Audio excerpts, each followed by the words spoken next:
digitalization has to take rapidly in Sri Lanka. We are lagging behind, and this digitalization shall definitely boost many activities because it's not restricted to one area. It's linked with overall economic activities.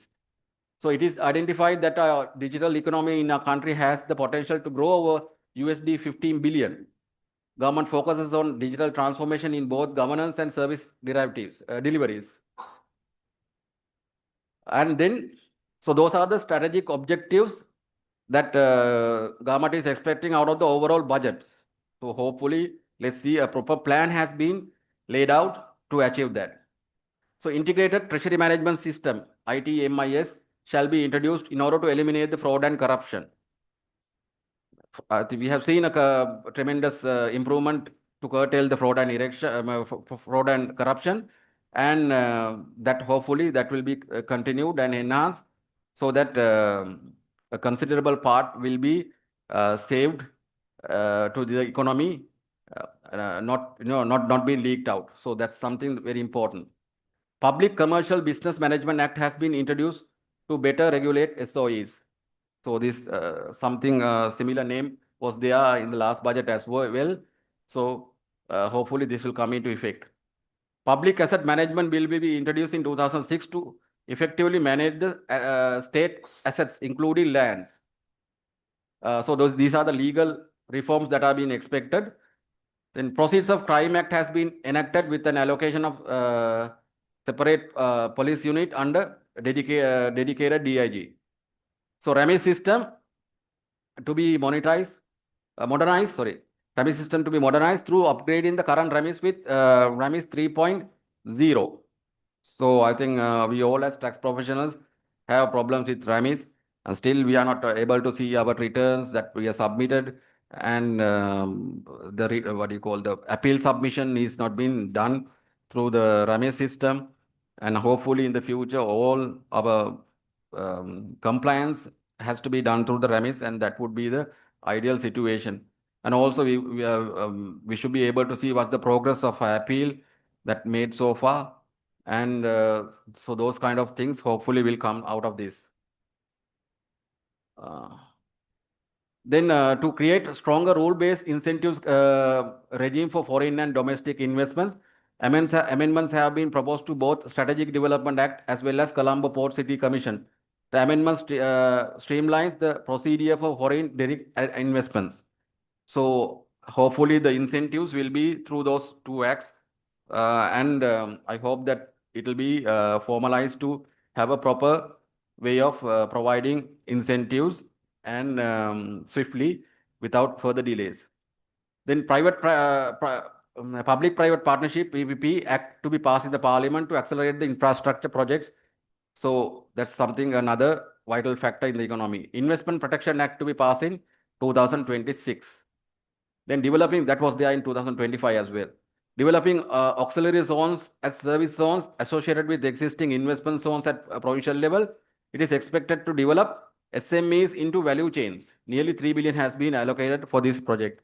So we were talking about SMEs. We have 52% of the economy is contributed by SMEs, and involvement of SMEs in the economic activity has to be enhanced. And I hope this action is in order to cater that matter.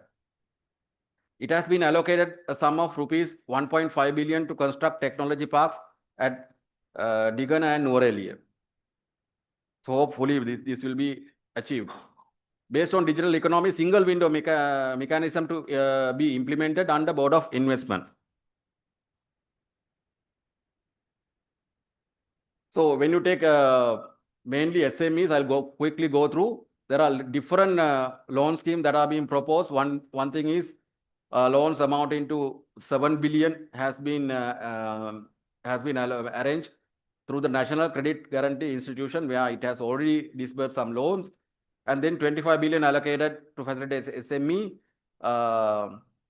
Again, through the budget for the people who are struggling under the SME segment. Then 5.9 billion has been allocated to another loan scheme, where the single borrower has been restricted 50 million. Then 1.7 billion has been allocated to provide agricultural loans up to 3 million at interest rates of 5%. new comprehensive rural under the new comprehensive rural credit scheme. Then another loan scheme has been initiated for SMEs.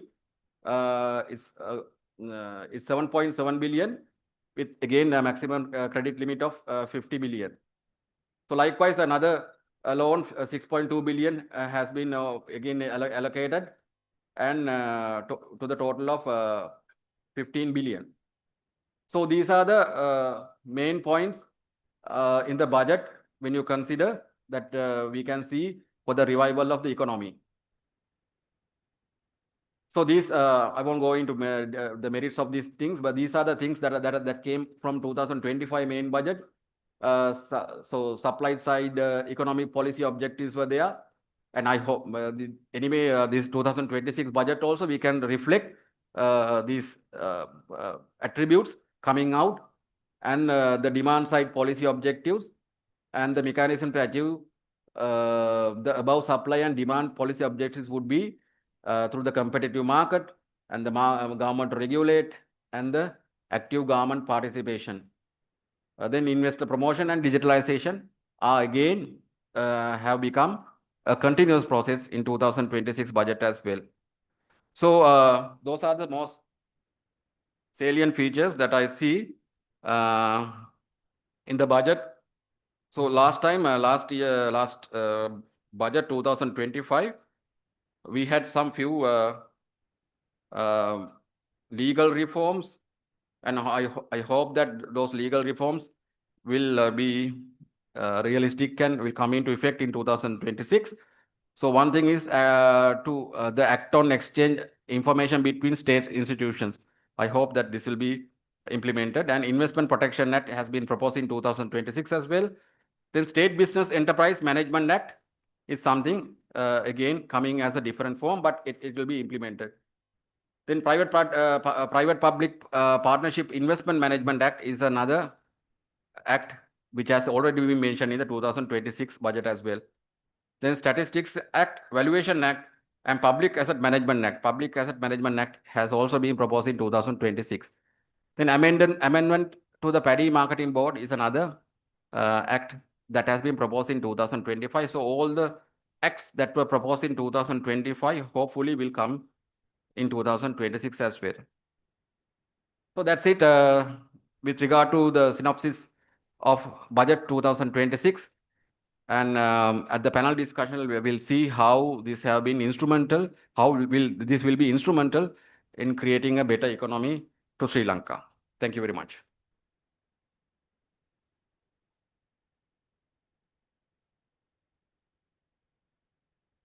Thank you so much, Mr. Ranil Abeyewardena, for that comprehensive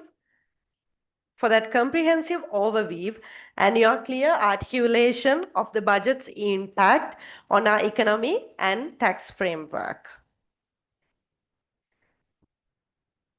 Following the budget overview, we move into technical exploration of the key tax changes proposed. Our next speaker, Mr. Nihal Chandrasiri Wijewardena, currently serves as a Senior Deputy Commissioner at the Inland Revenue Department of Sri Lanka, attached to the Tax Policy and Legislation Unit.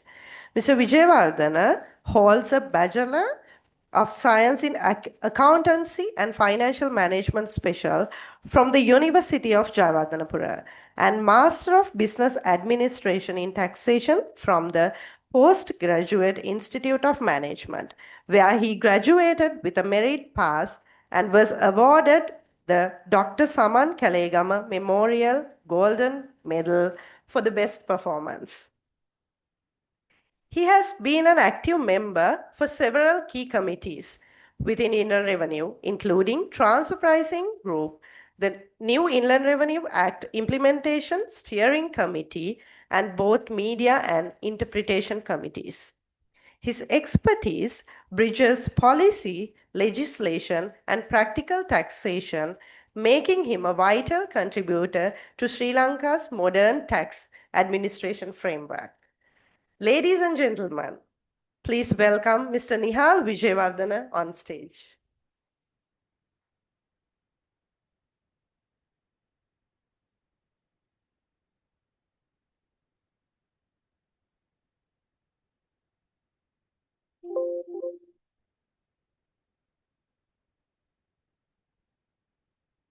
Good morning. Today, actually, we have very limited number of tax-related proposals. So, because we don't have any technical note attached to the budget proposal, but few proposals are there. We'll see what are those one by one. When it comes to income tax proposals, one is there, even though it's not mentioned, it's mentioned here as there is no change because no tax rates, no concession exemptions, no exemption removal. So those type of amendments will not be made based on the budget proposals 2026. But anyway, there is a tax incentive granted according to the prevailing provisions of the Inland Revenue Act. There is a tax incentive. That is the only tax incentive available currently, because now very limited number of tax incentives we can grant to the investors. So here, according to the Schedule 2 to the Inland Revenue Act, we are granting enhanced capital allowance for new investments. The basic requirement to entitle for the enhanced capital allowance is the investor should make more than US dollars 3 million according to the prevailing provision.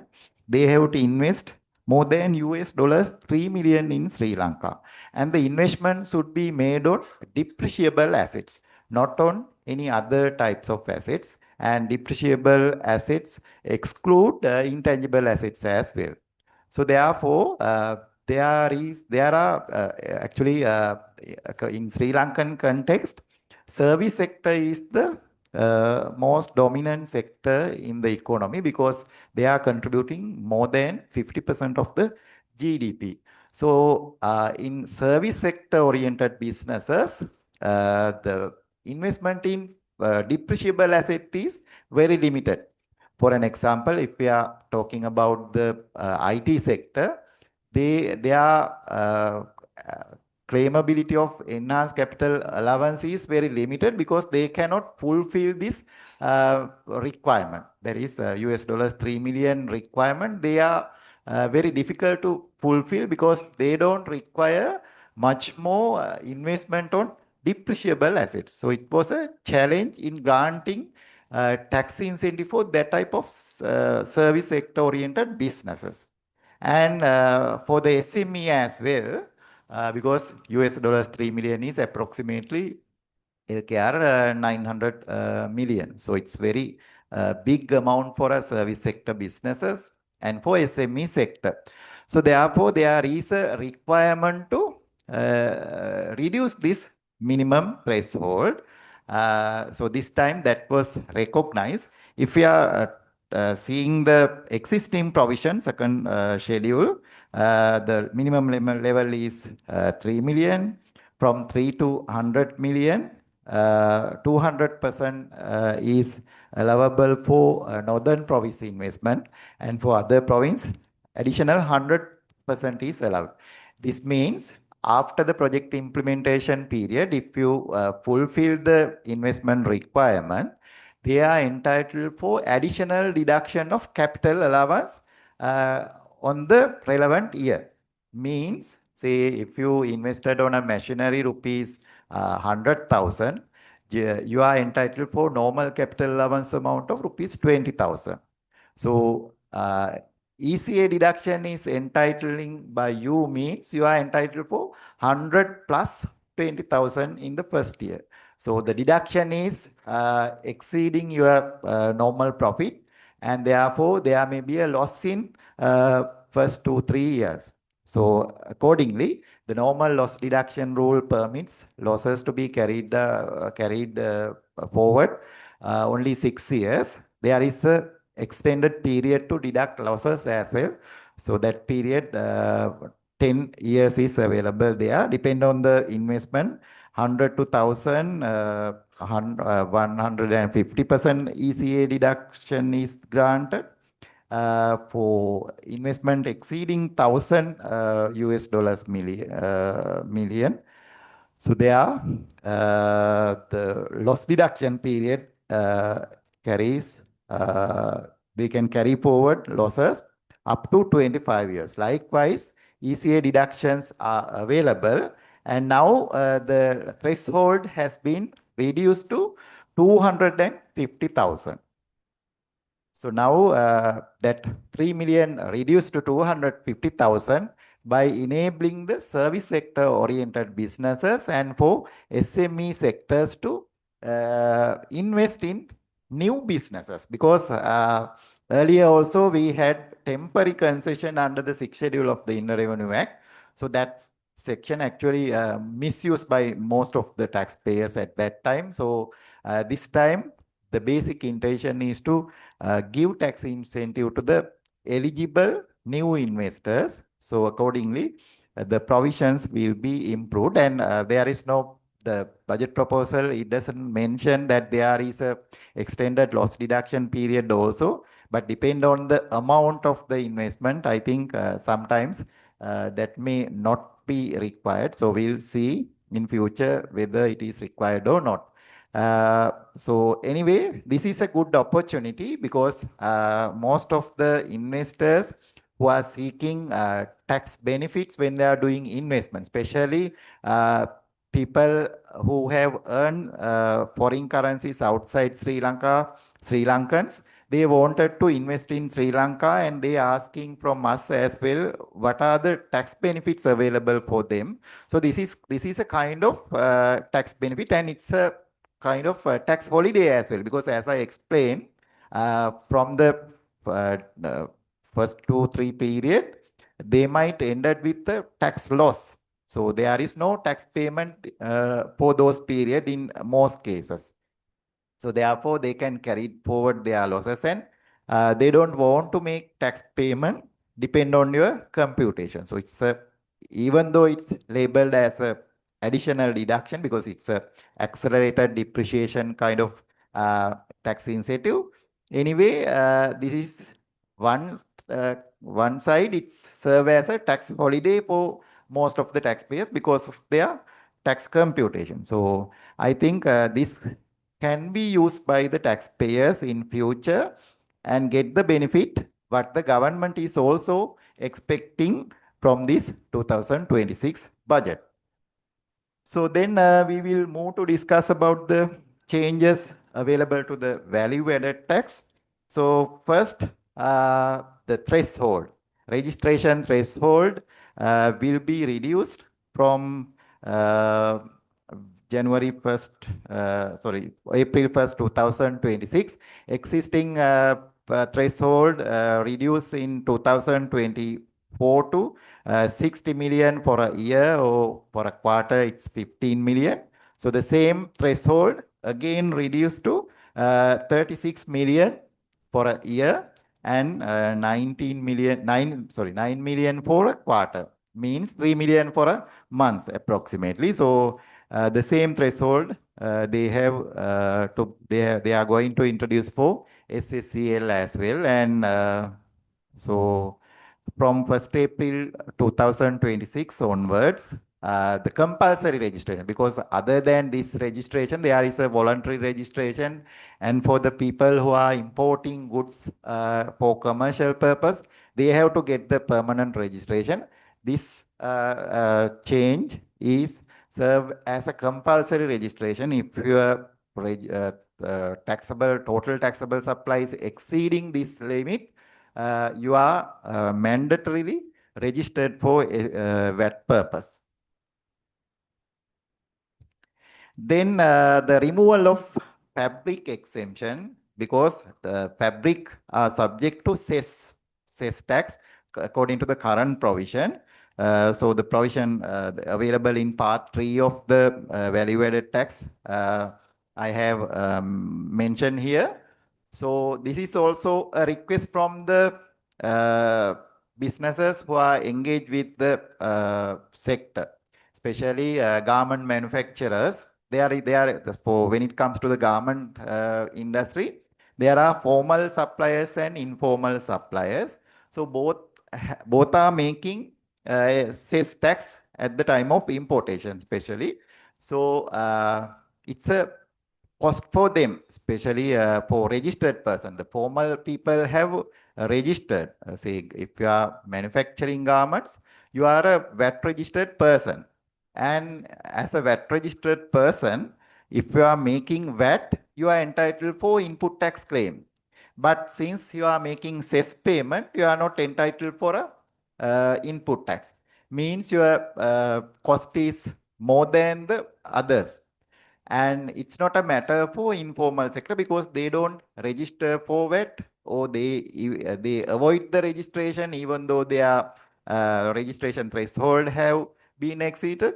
Likewise, so there is a matter with regard to the level playing field. In order to create that, this has been introduced, and therefore now the cess will be removed from 1st April 2026, and VAT will be imposed for that purpose. So it's a good move for the people who are in the formal sector, and thereby informal businesses also can move to their business to formal sector, because now their registration threshold is also reduced up to 9 million and 36 million.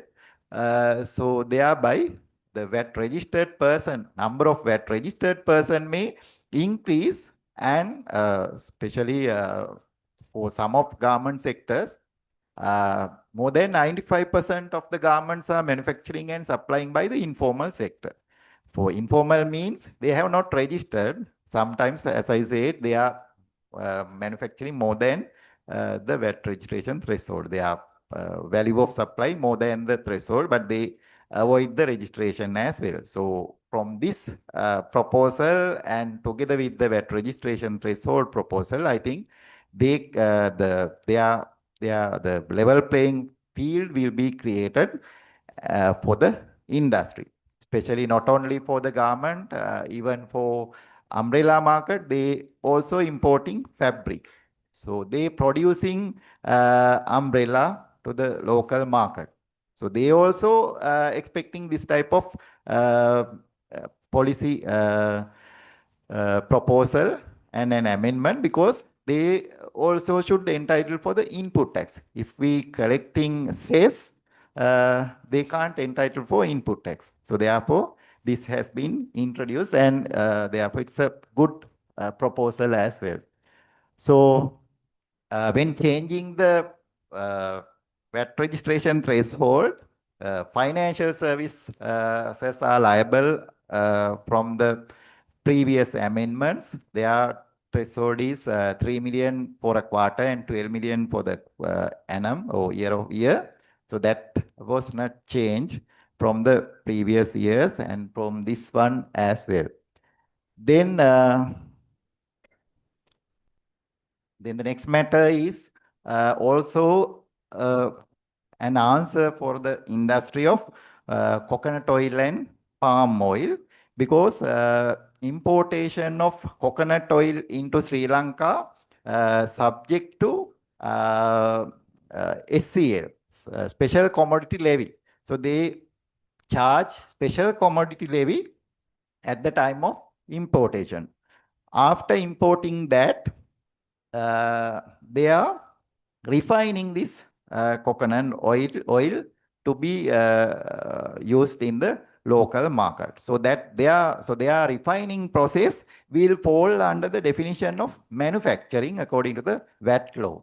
So previously, the department has clarified that. I mean, for prior to 2024, the department clarified that they are doing a manufacturing business, and according to that clarification, they didn't pay VAT, because at that time, manufacturing of coconut oil not subject to VAT.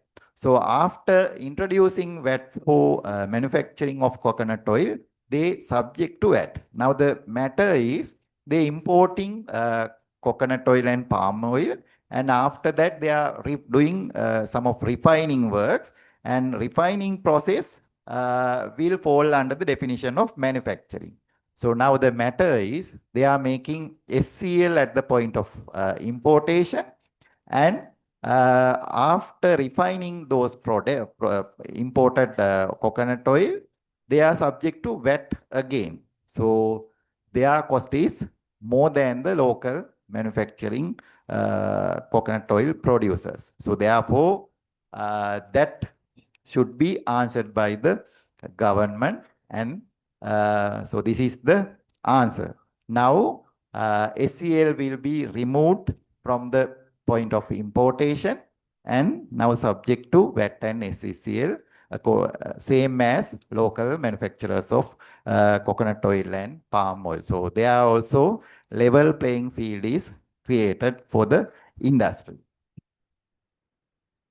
Then the e-invoicing system. So I think most of you all can remember that last year also there was a budget proposal for POS machine, and after that proposal, the government or the president office have appointed two committees within the Inland Revenue Department and within the ministry level. So thereby now the target is to go for e-invoicing mechanism. E-invoicing mechanism is not a kind of issuing invoice through a system, because most of the taxpayers thinking that they also issuing invoices using a software available with them, and it's a system generated invoice, and therefore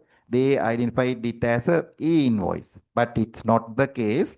If we are using e-invoices, the record should directly and on time should come to the Inland Revenue Department as well. So that type of e-invoicing mechanism should be there.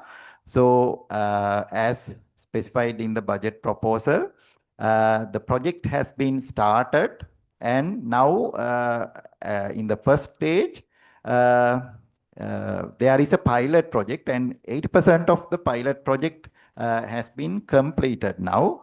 So for first stage, the department and the committees have selected a group of company, and some of suppliers who are making supplies to their group.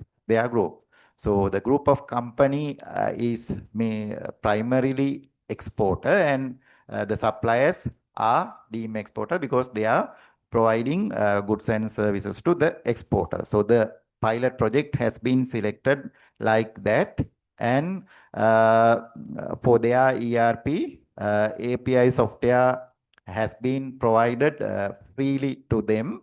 And now, so when the suppliers are making invoices to the exporter, exporter can directly submit their Schedule 1 to the Inland Revenue Department by verifying or by approving the invoices. So automatically that will be updated into the department system or the RAMIS system. So likewise, the pilot project is continuing, and the next 6 months, that API software will be freely provided to the other VAT registered suppliers as well, and will be implemented accordingly. And thereafter, at the third stage will have 3 years, and within that 3 years, total all suppliers, I mean VAT registered suppliers and VAT not registered suppliers, all have to use this API software through their ERP. So API software will available to the taxpayers freely, and accordingly automatically will update every invoices to the RAMIS system as well. So likewise, this will be implemented, and if any statutory change is required, this budget proposal will support for that. That is why this has been included to the budget. Then when it comes to the SACL related tax proposals, as I explained, the threshold increased to, threshold reduced to 59 million for a quarter and 36 million for a year. Currently, there is a SACL bill pending to be passed in the parliament. So according to that, we have removed SACL on financial service with the objective of incorporating the same tax burden to the VAT FS. So VAT bill is pending at this moment at the drafting stage. So this threshold therefore applicable only for the normal SACL liable taxpayers, and the existing threshold is 60 million and 15 million for a quarter. So then there is a proposal for vehicle businesses with regard to the SACL. I think there is a confusion among the taxpayers and others because there is an exemption granted in 2023 saying SACL at the point of importation is exempt based on the 23 amendment. Now people are thinking this proposal is an introduction of SACL, but that is not the case, I think, because I also participated for a discussion, I think 1 or 2 years back, and therefore I don't know whether that question is there or not, but I think that is the way the government expected, because according to the SACL Act, there is a small number of goods exempted from SACL on the wholesale and retail businesses. So very few are there. So there is no exemption for motor vehicles. Therefore, motor vehicles are subject to SACL at the point of wholesale and retail trade. I mean, their total turnover into 50% into 2.5% is the tax liability, or else 1.25% of the total turnover, they have to make it as a payment on wholesale retail trade. So think about it. Most of the vehicle wholesalers or retail traders, they don't make that payment, and they don't accept it as well, even though the taxpayers, even though the tax officials are asking them to make that payment, they don't want to accept it. So there is a matter, and that's why this has been brought under the budget proposal. So I think that same tax burden, they will adding to the normal custom duties or for SACL. I think if it is adding, say, if the same tax burden adding to the SACL means it's a matter, because the tax burden is 1.25%. If we remove the existing exemption and introducing another one, so the tax rate also have to change. So it's a matter. So instead of bringing into the SACL Act, I think it's better to incorporate it as a normal import duty instead of taking it. So that's better, but we'll see what will happen in future when drafting. So my view is that is what expecting by the government with regard to this proposal. And the proposal is going to be implemented from 1st April 2026. So we'll see the other proposals as well. There is a note on tax audit process as well, because you know that most of the participants here have an idea about the procedure of tax audit conducting by the Revenue Department.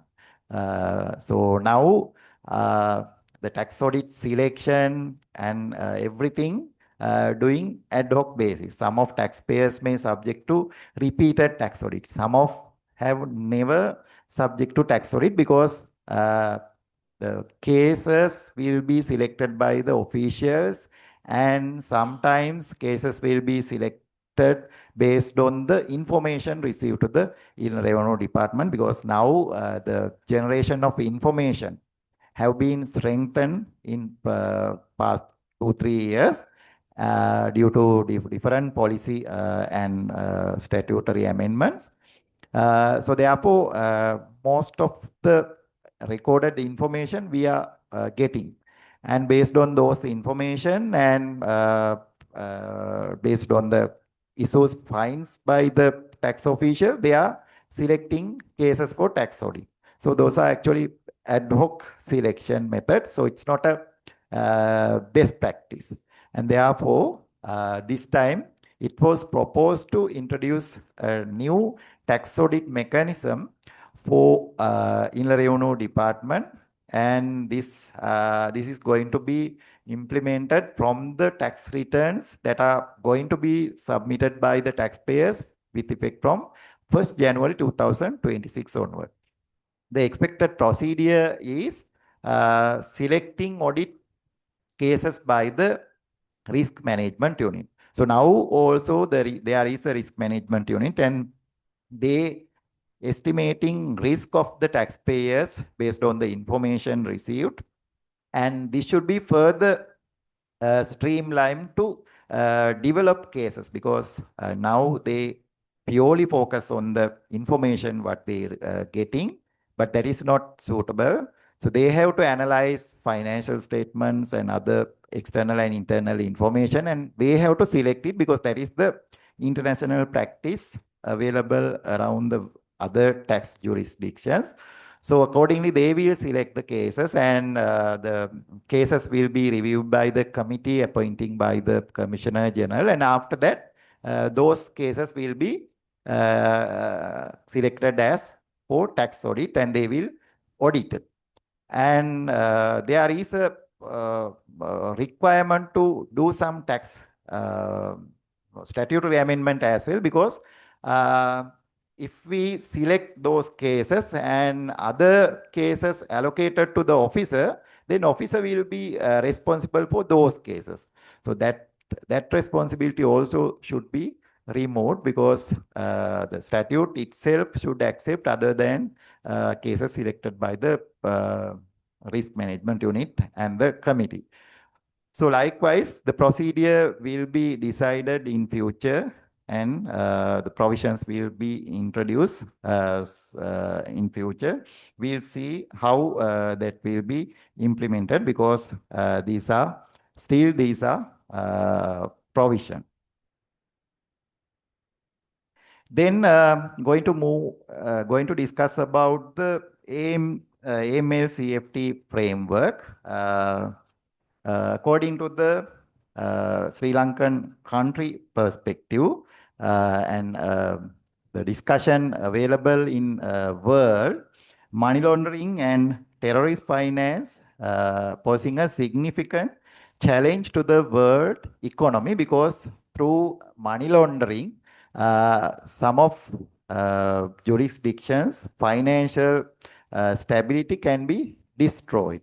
So therefore, every countries have identified that there is a huge risk with regard to the money laundering and terrorist finance, and therefore most of the countries are evaluating the remedies available in all tax jurisdictions with regard to the prevention of money laundering and terrorist finance. So therefore, the Sri Lanka's effectiveness will be assessed in 2006 March, and that assessment is not only for Inland Revenue Department but also for others as well. So FIU, Finance Intelligence Unit of the Central Bank, is mainly engaged with that, and accordingly there is a country requirement to prepare for the evaluation, and therefore most of the actions are effectively taking at this moment, and some of countries, some of organizations to be engaged with that activities includes these organizations. Attorney General's Department, Sri Lanka Police, Sri Lanka Custom, uh, Bribery Commission, Ministry of Justice, Defense, Inner Revenue Department, Excise Department. So all three tax administrators have a duty. So therefore, there are some restrictions to share information among these entities, especially when it comes to the Inner Revenue Department context. We are having a restriction to share information to the other institutions in Section 100. According to Section 100, there is a confidentiality provision. So we cannot provide individual taxpayer information other than for list mentioned in the Section 100. For an example, we cannot provide information to the FIU. We cannot provide information to the police department.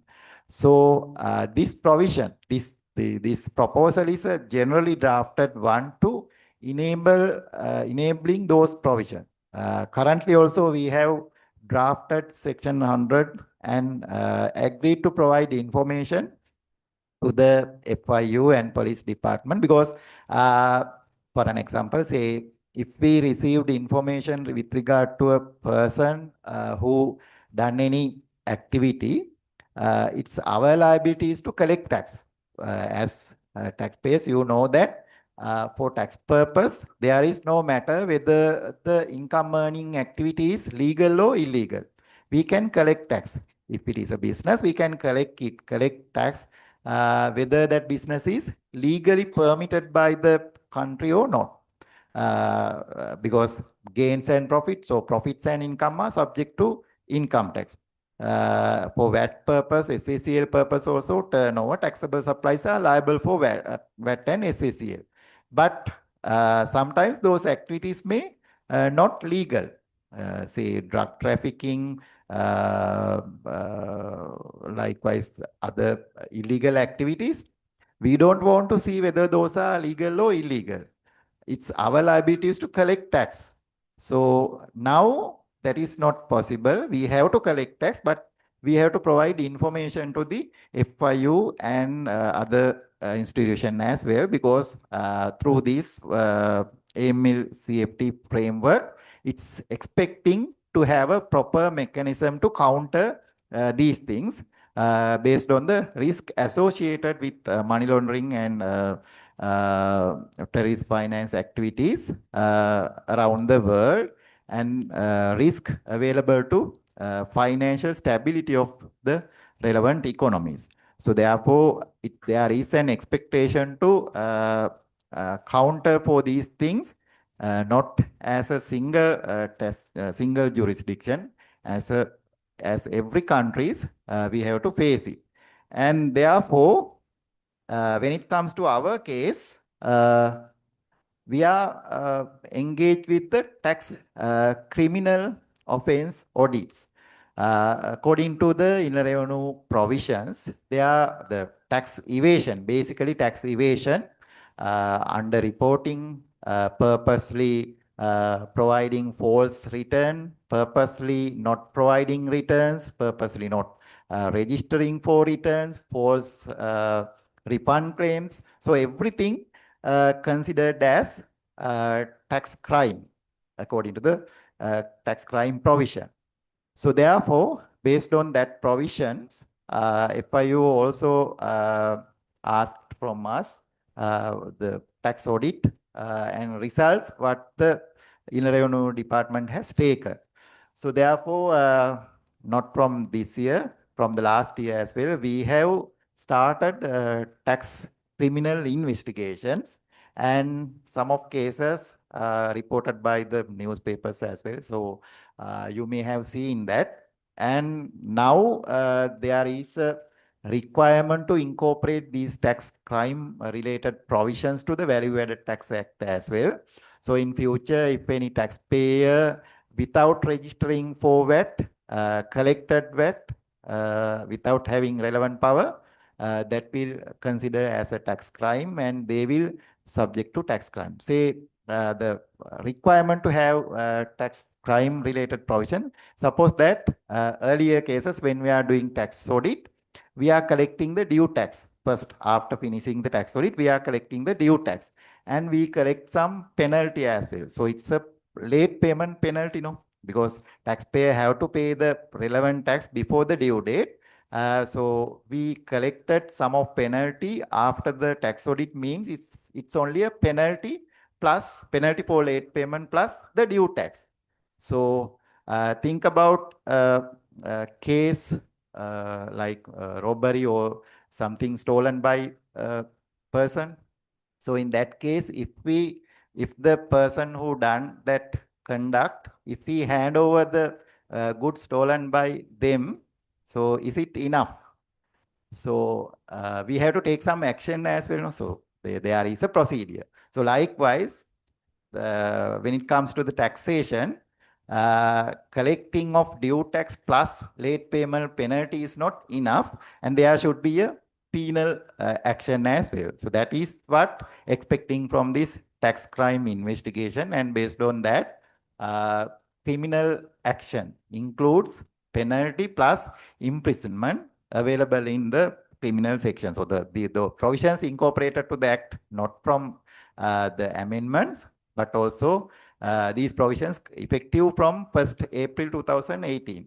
But we have used these provisions recently.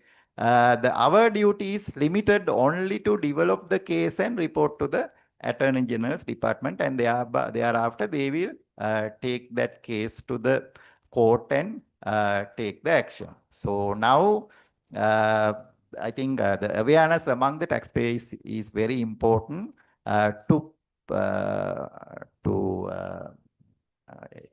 because we are expecting their due compliance and not the evasion of tax liability. No, and criminal proceedings not only available to the taxpayers but also for others as well. So aiding and abetting for tax evasion is also a criminal act, criminal offense, and for tax consultant, accountants also there is a provision 190A(1). So thereby if there is a criminal offense, action have to be taken, and according to the amendment of the act operating by the FIU, we also have to report if any information received to us, we have to reporting obligation. Otherwise, department officers will also subject to penalty. So therefore, it's not limited only to collect the tax. We have to report the incident to the tax FIU as well. And the awareness among the taxpayers is very important because when we are taking action, taxpayers are all thinking based on the previous practice, they thinking that the making of tax payment plus a small penalty is enough. But now that is not possible for these type of cases. We don't have any duty. We have to develop the case and report to the Attorney General, and thereafter they will decide. They will take it to the court, and sometime the action may be an imprisonment. So therefore, awareness is essential because we don't want to take taxpayers into the imprisonment.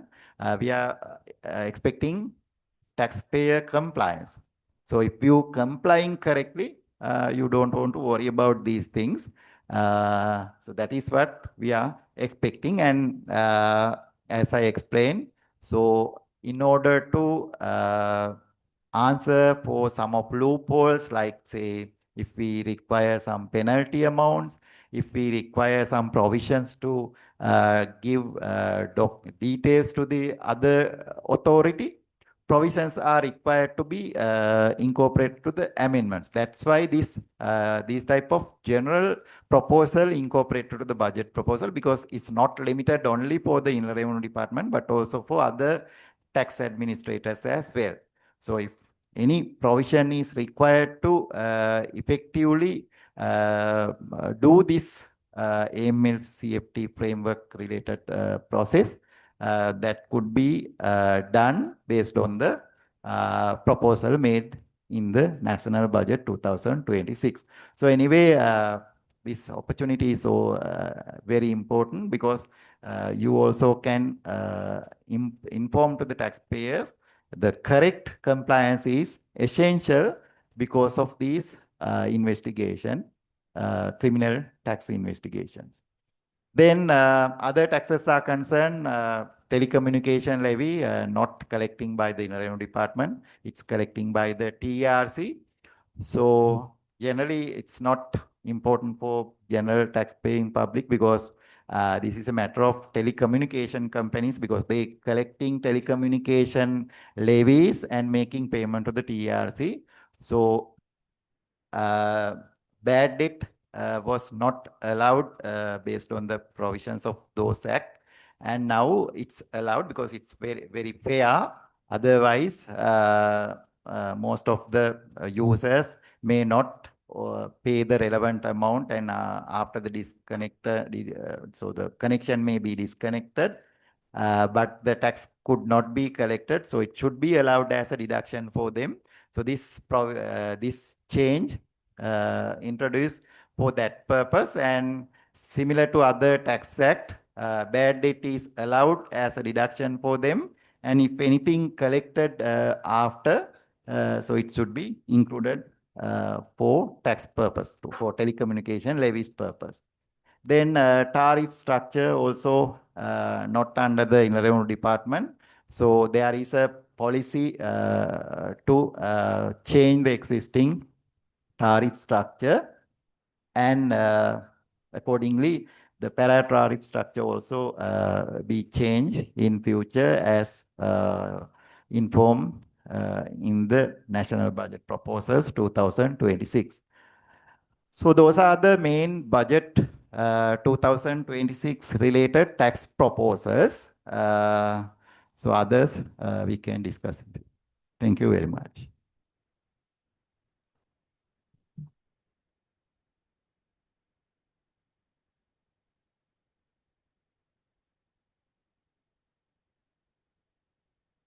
Yes.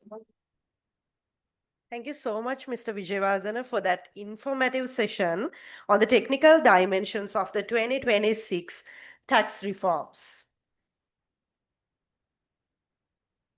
Okay.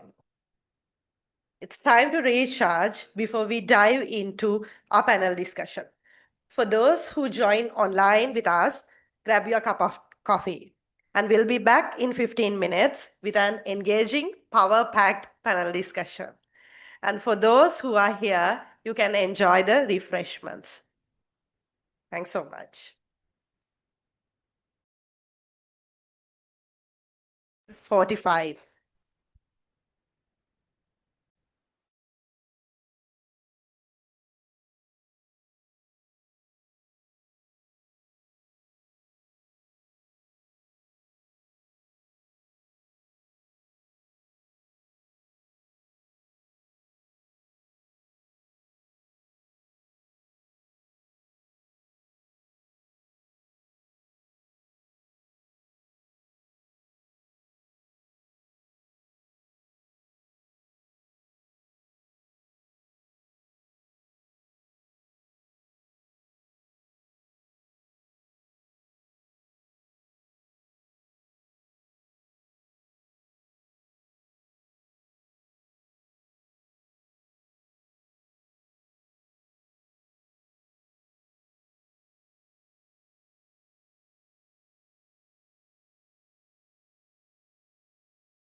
Hi, welcome back.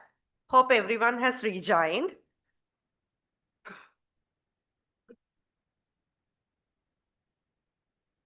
It's time for the most engaging part of this morning.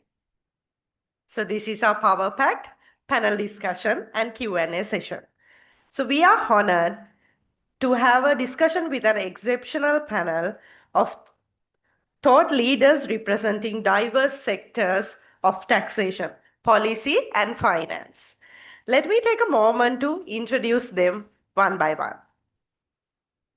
First, our panelist, Mr. Janaka Karunaratne, recently retired Deputy Governor of the Central Bank of Sri Lanka, overseeing financial system stability.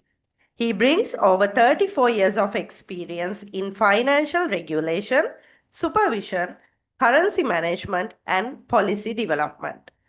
Mr. Karunaratne serves as a chairman of the Institute of Bankers of Sri Lanka, chairman of the Credit Information Bureau, and chairman of National Payment Council, among key leadership roles.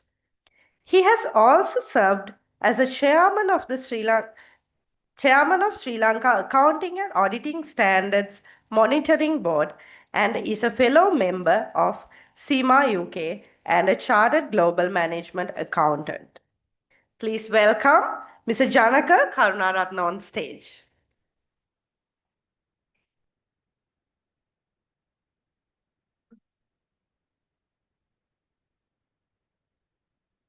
Next, we have Mr.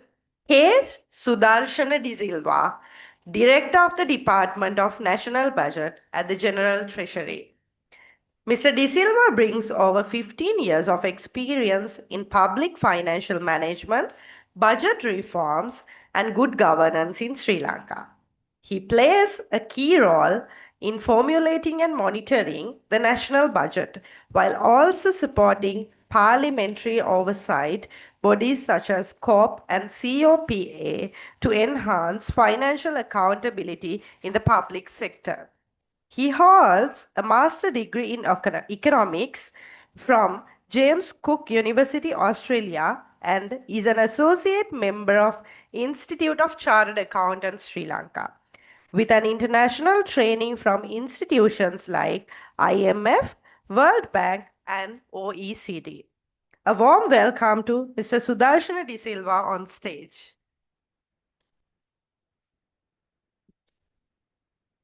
Next, we have Mr. Prabhat Veerasinghe, Deputy General Manager, Tax and Regulatory at Brandix Apparel Private Limited. Mr. Veerasinghe brings over 15 years of specialization in taxation, including more than a decade in practice, 5 years in corporate tax leadership. He is an associate member of CS Sri Lanka, CMA Sri Lanka, and CPA Australia, and a fellow member of the Chartered Institute of Taxation of Sri Lanka. He currently serves as a council member, treasurer, and also chairs technical and editorial and educational committee of Chartered Institute of Taxation of Sri Lanka. A passionate tax lecturer, he has over a decade of teaching experience, inspiring many young professionals in the field. And on a separate note, even I have learned from him. Let's warmly welcome Mr. Prabhat Veerasinghe.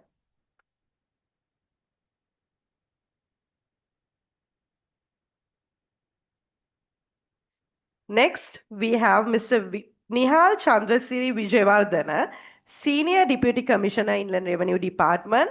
And you have already heard from Mr. Vijayawardena earlier this morning, a detailed introduction and all. But his contribution as a panelist brings a broader policy-making perspective, bridging technical detail with regulatory foresight. Let's welcome Mr. Nihal Vijayawardena on stage.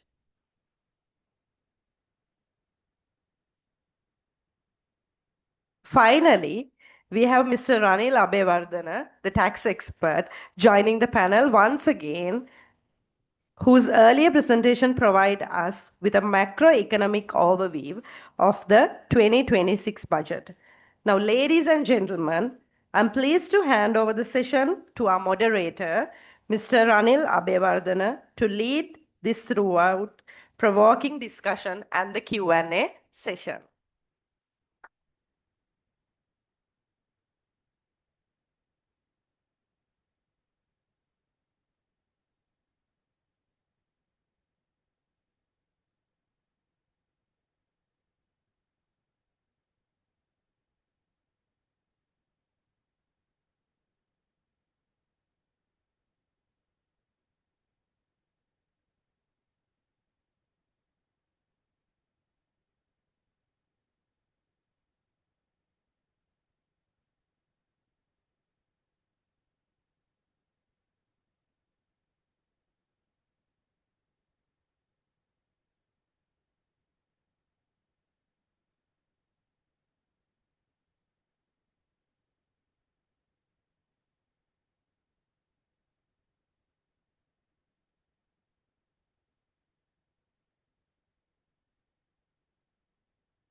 Right, here we are at our panel discussion today.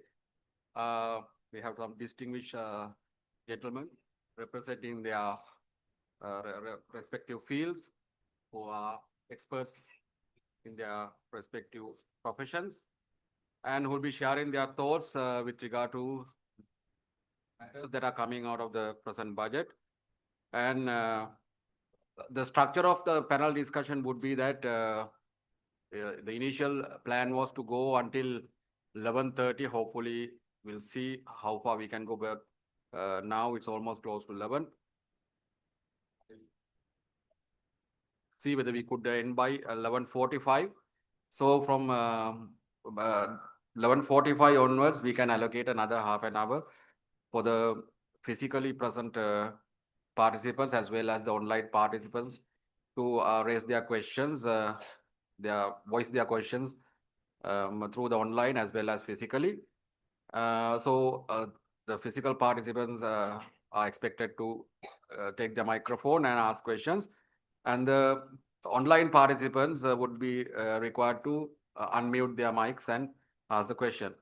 And in the meantime, the online participants could inbox their relevant questions to the chat box, and so that will be handled separately, maybe after 12:15, and those will be addressed.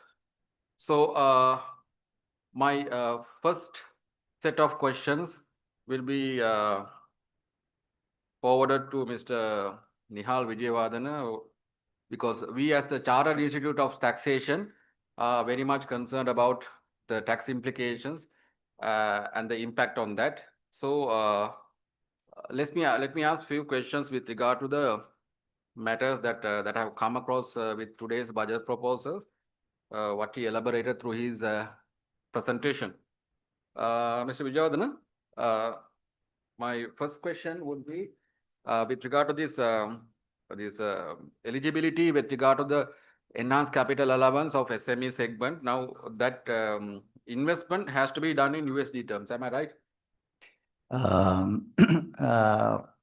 In Sri Lanka, actually, it's very difficult to purchase a depreciable asset every time in US dollars. Therefore, interpretation committee already clarified that equivalent amount in Sri Lankan rupees also accepted. So therefore, equivalent amount can be accepted. Okay, so that's a good news. And I'm very much happy about the e-invoice system as well. So I think there's this API system that you discuss, and hopefully, I think that would be some kind of a application where that would facilitate the taxpayers' computer system as well as RAMIs. I mean, am I right, Mr. Vijayawardhan? Yes, actually, so that type of connection is required as explained in my presentation too. Otherwise, there is no, as I said, the system generated invoice is not expecting under the e-invoice system. The information should directly receive to the RAMI system, and thereby the taxpayers also easily can submit their returns, because all schedules that you are now submitting to the Inner Revenue Department through with the VAT return will automatically be updated. Say for an example, if you are purchasing goods or service from one person, so if both are registered, the supplier's information you can approve and directly update the schedule 1. So currently, according to the pilot project also, schedule 1 and 7 easily can be submitted. So after next 6 months, as I said, all registered person have to use this API, and thereby you can easily submit schedules as well, and this will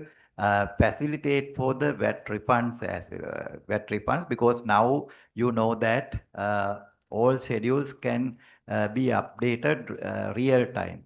Now for October month, from the first day onward, you can upload your schedule, you can update your schedules and submit it after the taxable period ends. So like, so in future, these things will be facilitated for the submission of returns and schedules, and thereby quickly we can refund the refunds entitled by eligible exporters as well. So it will improve the tax compliance and refund process as well.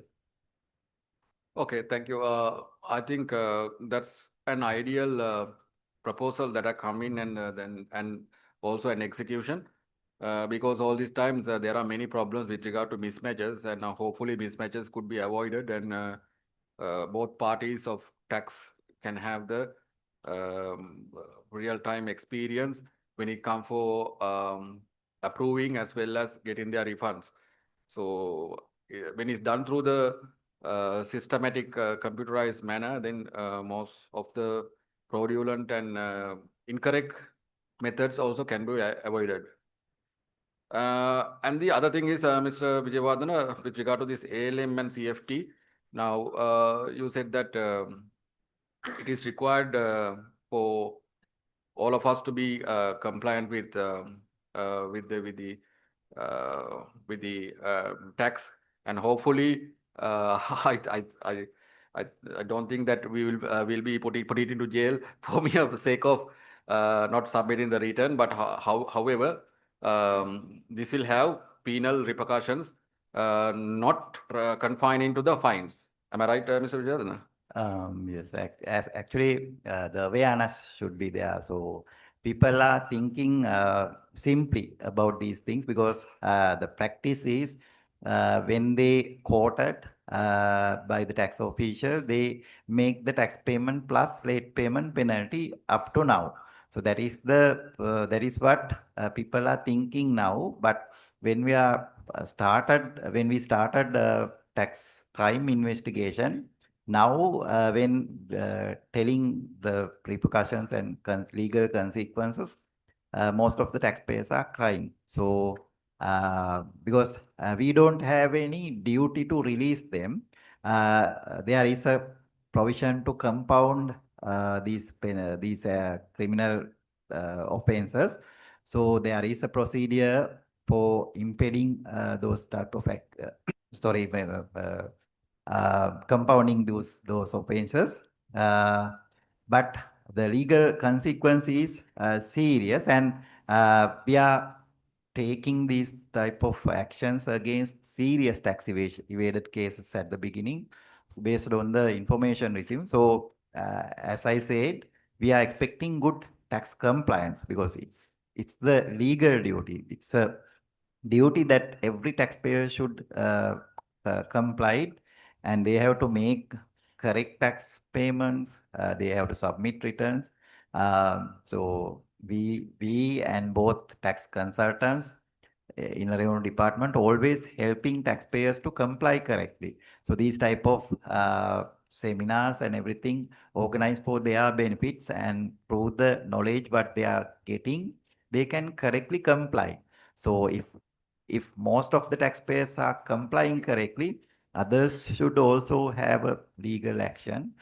So our expectation is to bring every taxpayers to the tax net and complying correctly, because at that time the government also can reduce some of tax burden in future, because if tax evasion is reduced to a certain level, the government tax expectation. So in order to have a 50% of tax revenue as percentage of GDP can be easily achieved. So every actions are taking for that in order to reach that objective. So that expectation is with us, and all we can help to the taxpayers to correctly comply it, because taxpayer assistance services available everywhere, and they can correctly comply it. If not, the actions will be there. So awareness is required in order to provide that idea to the taxpayers. Okay, thank you. I think some taxpayers, even though even they are registered for tax, even though they are having teens, their returns have not been activated. And obviously, they're just like senior citizens who are having their income less than the tax-free threshold are not activated as well. So will there be a requirement for them also to submit, even they don't have a payable, to submit returns, Mr. Vijayawardena? So if so for them, so your matter is they have registered for TIN but not for IIT. So then if there is no taxable income, there is no legal requirement for them. If they have registered for IIT purpose, they have to submit a return, and they can ask to close their records from the tax file, because some of taxpayers have registered for IIT purpose by the department, but really they don't liable for income tax, and they can submit initial return by providing their correct status and ask department to close the records. So if there is no taxable income and not registered for IIT, no statutory obligation to submit return voluntarily, because if there is a taxable income, the IIT return must be submitted whether the department has registered compulsorily or not. If there is no IIT liability or tax liability, they don't want to register voluntarily. If registered, they have to submit return and they can close their record. Ask. Okay, one last thing. Can I add yeah. something to Yeah. what the Mr. Jayawardena explained? That means the registration for the TIN or the obtaining a TIN and the activation of tax file is two different things. So that has been misused or the misunderstand. Somebody's understand that just having a TIN itself is a requirement of the submission of return. That is not the case, because as per the law, it is mandatory to obtain TIN, as per the law says that for certain person, class of person, and the person who is having taxable income, yes, definitely has to obtain TIN. But return submission is requirement is there for person who is having only taxable income. So that should be the the awareness that need to be done. Otherwise, everybody is thinking that just having a TIN is also requirement of submission of tax return. That is not the case. Thank you. Yeah, the other case, if the commercial general wants, then he can require a specific person to submit a return because he has that power. Okay. Then with regard to this improving tax audit process, I think that's something which has come. I think Mr. President of also just pinpointed that one of our proposals was there to the Ministry of Finance with regarding streamlining audits. And Mr. Vijayawardena, what do you think about the corporate tax compliance? That means now, let's say if you take an industry, let's say banking industry, so most commonly all banks have same kind of reporting systems. Let's say impairment and expenditure likewise. So if you standardize that submission with the tax return submission, so therefore there won't be any problems other than a deviation. So in the case of a deviation, there might be audits and clarified, and if no further explanations given, then assessment could be raised. What are your ideas about that, Mr. Vijayawardena? So actually, so in making the proposal, IMF also previously highlighted that there is the meetings by tax official and tax officer should be limited, because now one officer can ask to come for a meeting by taxpayer in several times for detail call for audit, outstanding matters, and likewise there are so many meetings, and it's a possibility for corruptions as well. So therefore they suggested the number of meetings should be reduced, and so this proposal made by taking into account those submissions as well. So what you have referred is correct, because in the best practice is closely monitor the large sector taxpayers in Sri Lanka. Banking and finance sector playing a major role, and most of the banks and financial institutions categorized under the large sector according to the revenue contribution making to the tax collection is very high compared to the others. So large sector should be closely monitored by every tax administrator. Otherwise, if any small thing happen in that sector, it's significantly affecting to the total tax collection. So that is why the banks and financial institutions are repeatedly auditing. But so there too, if the compliance are okay, the return should be accepted. When it comes to the Sri Lankan context now, the corporate sector compliance is acceptable up to a certain level compared with the individual taxpayers. Because the expected revenue and potential tax revenue and the actual revenue comparison and return compliance is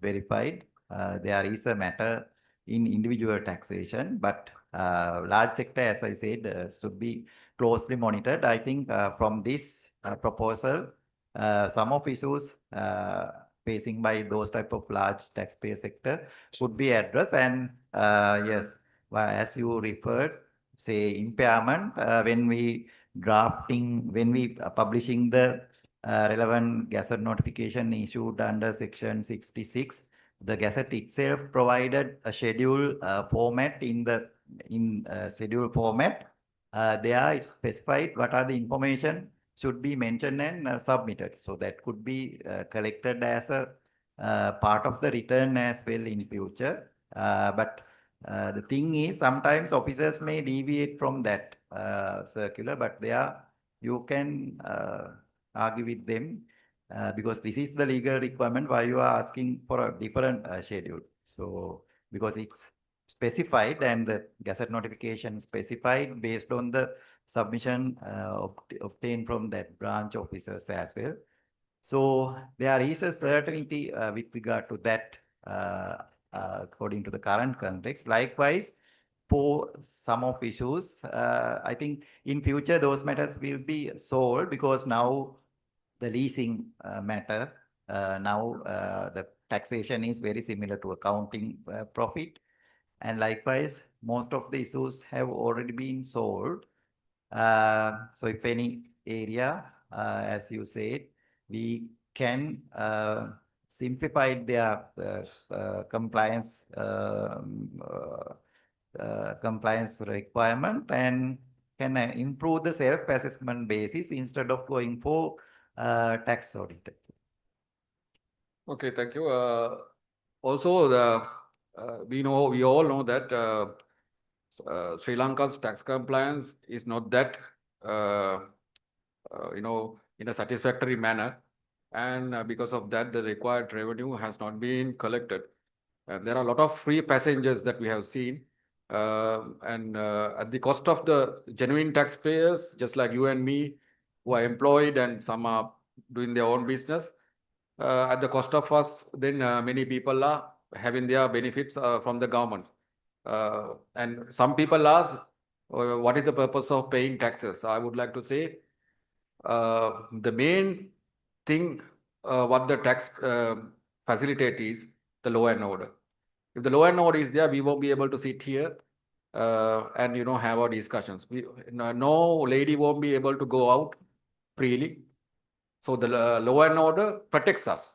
So maintaining law and order is done at the cost of the taxpayers' money. So it's very important that for us to think. And I have even seen some remarks in the FB also. Doctors stating that I'm getting everything out of my money.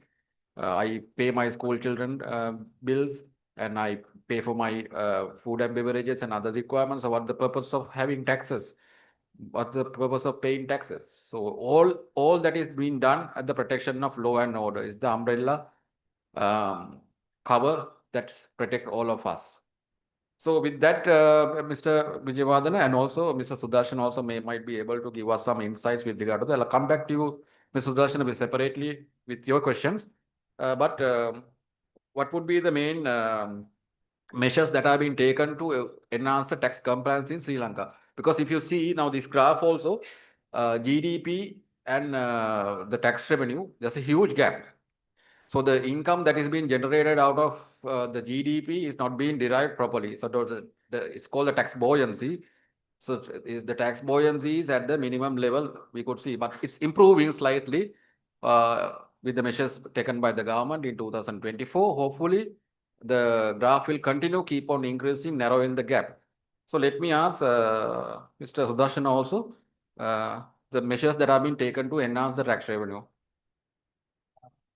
Thank you, Mr. Ram. And first of all, I must thank the Draft Administration for participation.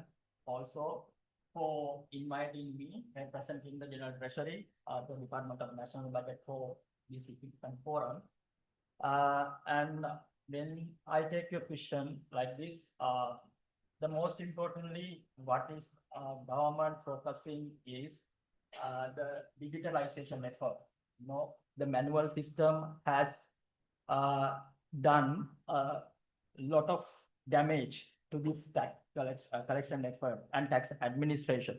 Therefore, mainly from this budget as well as previous budgets, government has taken several steps to increase digitalization efforts and the IT to the tax collection and tax administration.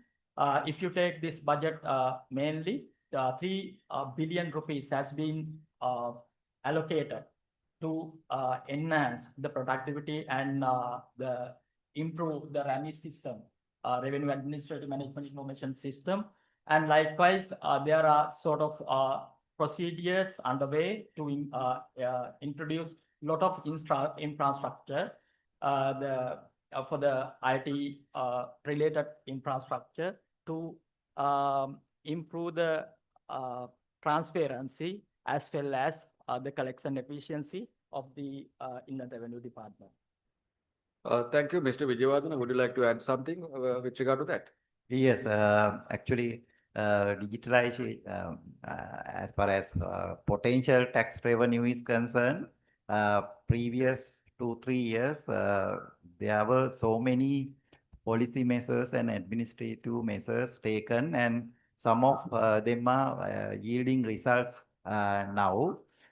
So in future too, I think in this budget also, it's highlighted the digital identity card, and so that is also a good measure, because sometimes we also facing how some of transactions are taking into account for tax purpose, and so these type of e-invoicing mechanism in place, the possibility of tax evasion will be reduced, and this tax crime investigation cases will also generate result in future. So likewise, we can have good measures, because still we also proposing some of things to be incorporated into the tax act, especially to strengthen digital or the transaction, cashless transaction, because we understood that most of the professionals and businesses are evading tax through cash transaction, even though we have introduced some of provisions to the Inland Revenue Act. That only cannot be applied for every cases. So that should also be improved in future. And even though the improvements are not listed in the budget proposal, in future we can recommend some of action. Likewise, in future too, some of measures we can introduce, and at the same time, based on the previous measures, I think in future we can have more results compared to the 2024-23 revenue achievement. Thank you, gentlemen. Yes, I would like to ask Mr. Prabhat Veer Singh also, since he's attached to private sector, and also as a council member, we have been talking about this eternally right throughout. Would you have some ideas on this matter? Yeah, of course, yes. I mean, the two thing for me, but I mean, the previous law, so we had a discussion and I made this statement. So why this compliance? So we are not really understand the root cause thing. Other thing is widen the tax base. So that's are the two main challenges.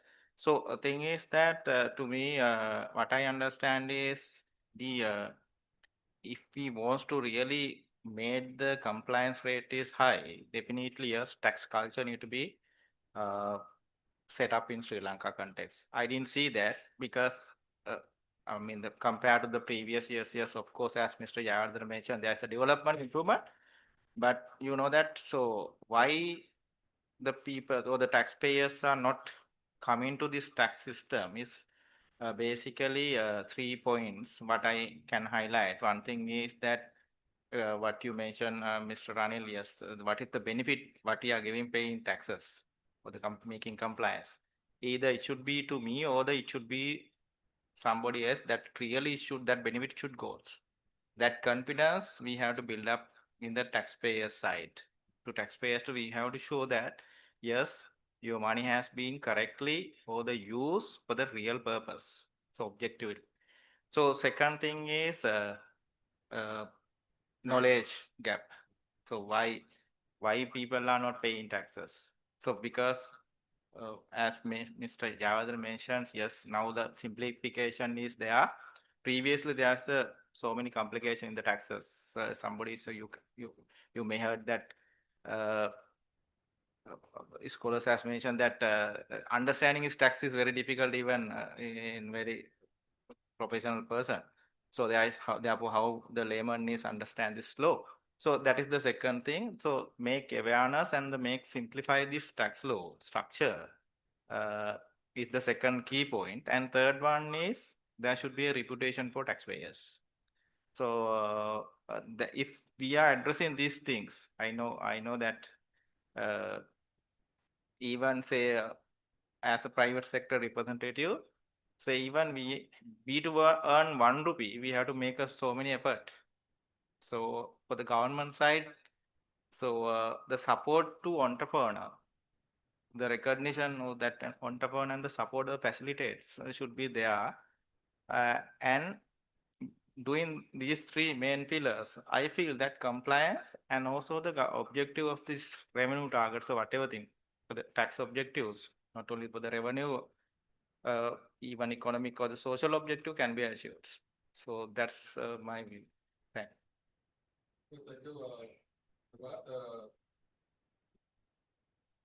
Yeah, so thank you for that insights. Definitely, now that's something that we have to ponder on. We are widening the tax base because now currently, as you can see, tax to GDP ratio is almost 12.39, and you can see the direct taxes versus the indirect taxes as well. So most probably in 2026, the indirect taxes will be further enhanced because the threshold are being now lowered. So more will be into the tax net. However, these targets need to be achieved, and specifically the high tax rates should be definitely reduced, and without compromising the tax revenue targets. And the only way to do is the widen the tax base, so that everybody will be participating in the economy by making their tax payments, and also getting that burden out of the tax payers. So many complain about that as well. But anyway, yes, yes, yeah, Yes. go ahead. Yes, Mr. Anil, as you pointed out correctly, the tax rates are quite high. We accept that, but the problem here is anyway, we have to maintain the indicative targets given by the IMF program. You mentioned that, Mr. Prabhat correctly mentioned, we have to maintain compliance, and how do people see at the expense? How do the government take decision on behalf of their tax money? That is correct. Here, what I should mention is our main focus is to take the country in a situation where we can settle, and we can pay our debt within the given time frame. And as a result of that, what we were requested is to maintain total revenue, somewhere between 15% of GDP. Now it has come to 15.3% from this budget onwards. And therefore, the government has taken several steps to first increase the tax value, and afterwards, lot of reforms initiative to enhance the accountability, transparency, as well as the other requirements as expected by the general public and the taxpayers. We will be able to reduce, as you propose, to rates going forward like this. Let's see. Yes, thank you, Mr. Sudarshan. Definitely, that's through the way of widening the tax base. Definitely. So still with Mr. Vijayawardana's part, Mr. Vijayawardana. So let me quickly go through some of the tax proposals that were made in 2025 budgets, which was unveiled to the Parliament in February 2025. And some have been proposed, and some and been enacted as well, but some are not yet. So out of that, few things are with regard to when you take income tax set. It is said that the requirement of filing the statement of estimated tax payable set will be removed with effect from year of husband 2025-26. So that has not been made yet. Would you like to add something on that, Mr. Vijayawardana? 25 budget proposals had some provisions for provisions to be implemented after an amendment to the existing statutes like Inner Revenue Act, VAT Act, Betting and Gaming Levy Act, SACL as well. So SACL bill has been drafted and published and yet to be passed in Parliament recently, and in the revenue bill, VAT bill, prepared means legal draftment has finalized draft provisions, and those drafts should be approved by the Attorney General's Department, and after that the bills will be approving by Cabinet of Ministers, and then be published or gazetted. So still those bills available under the Attorney General's approval. Actually, considerable time taken for drafting during this time. That's the reason for the delay. As you mentioned, set requirement proposed to be removed effective from 25-26. But since there is no amendment act in place, the requirement postponed to the next year, and accordingly, the Commissioner General issued a notice saying the existing applicable for 25-26 as well. Likewise, several proposals were there, including manual return submission for senior citizen. So that also the mandatory requirement postponed to the next year. Likewise, some of provisions we can implement effective from 1st April as proposed in the budget, but retrospective amendment cannot be applied for every things like withholding provisions related some of matters are there, and capital gain tax rate increase. So those things will be effective when the act is in operation, and others depend on the requirement postponed to the next year, and some of proposals as promised from 1st April 2025 is the date of operation. When the act is enacted, we will we can administrate those provisions, and value-added tax as well. There was a exemption also, so that will be administering after the VAT act in operation. So likewise, and stamp duty change was there. The gazette has been published, and now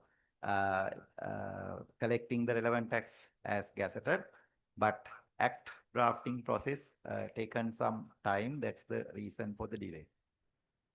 Okay, thank you. So with the interest of time, I won't go into the integrities of all the proposals that were made in 2025 budget. Let me ask few questions with regard to the matters that are coming out of these proposals. Now, it was said that in a provision, in a proposal, that the provision shall be introduced to calculate the amount of each installment of tax payable by any person for a year of assessment based on the income tax payable by such person for the immediately preceding year of assessment. So the tax consultants and taxpayers have the question whether if it is going to be a tax loss in the preceding year, or either other way, if the current year is being estimated that the person will incur a tax loss, then still will there be requirement for the taxpayer to pay taxes? Can you clarify on that matter? Yes. So as I said, set requirement applicable for 25-26, and the requirement of making tax payment according to the basis what you explained coming into operation in next year 26-27. So there are the provisions drafted to saying that the Commissioner General will issue a guideline for those type of cases like current year expecting a loss, but in previous year there is a profit, and case where previous year loss but current year profit. So some of practical issues are there, like in those type of cases, how you could manage your quarterly payment. The guideline will be issued as considering some of adjustments for those anticipated losses or earned losses. Because if you incurred a loss and during this year there is a deduction. After that deduction, there may be a payment. For that payment, there should be quarterly tax payment. So those type of cases will be answered. Okay, we'll see how it is being drafted and Yes. come on. And other one is the current tax treatment provided under Section 46 of the Inland Revenue Act, which applies to the transfer of ownership of an asset to an associate of an individual or charitable institution, will be expanded to include transfer of assets to Sri Lankan government or to a university established or deemed to be established under Universities Act number 16 of 1978.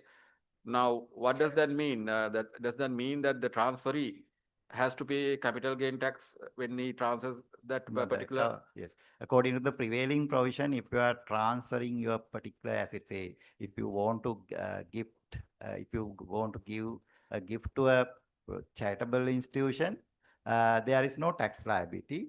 But if you are transferring your property to a government or government hospital, school, or to a university, there is a capital gain tax because the asset realized to you.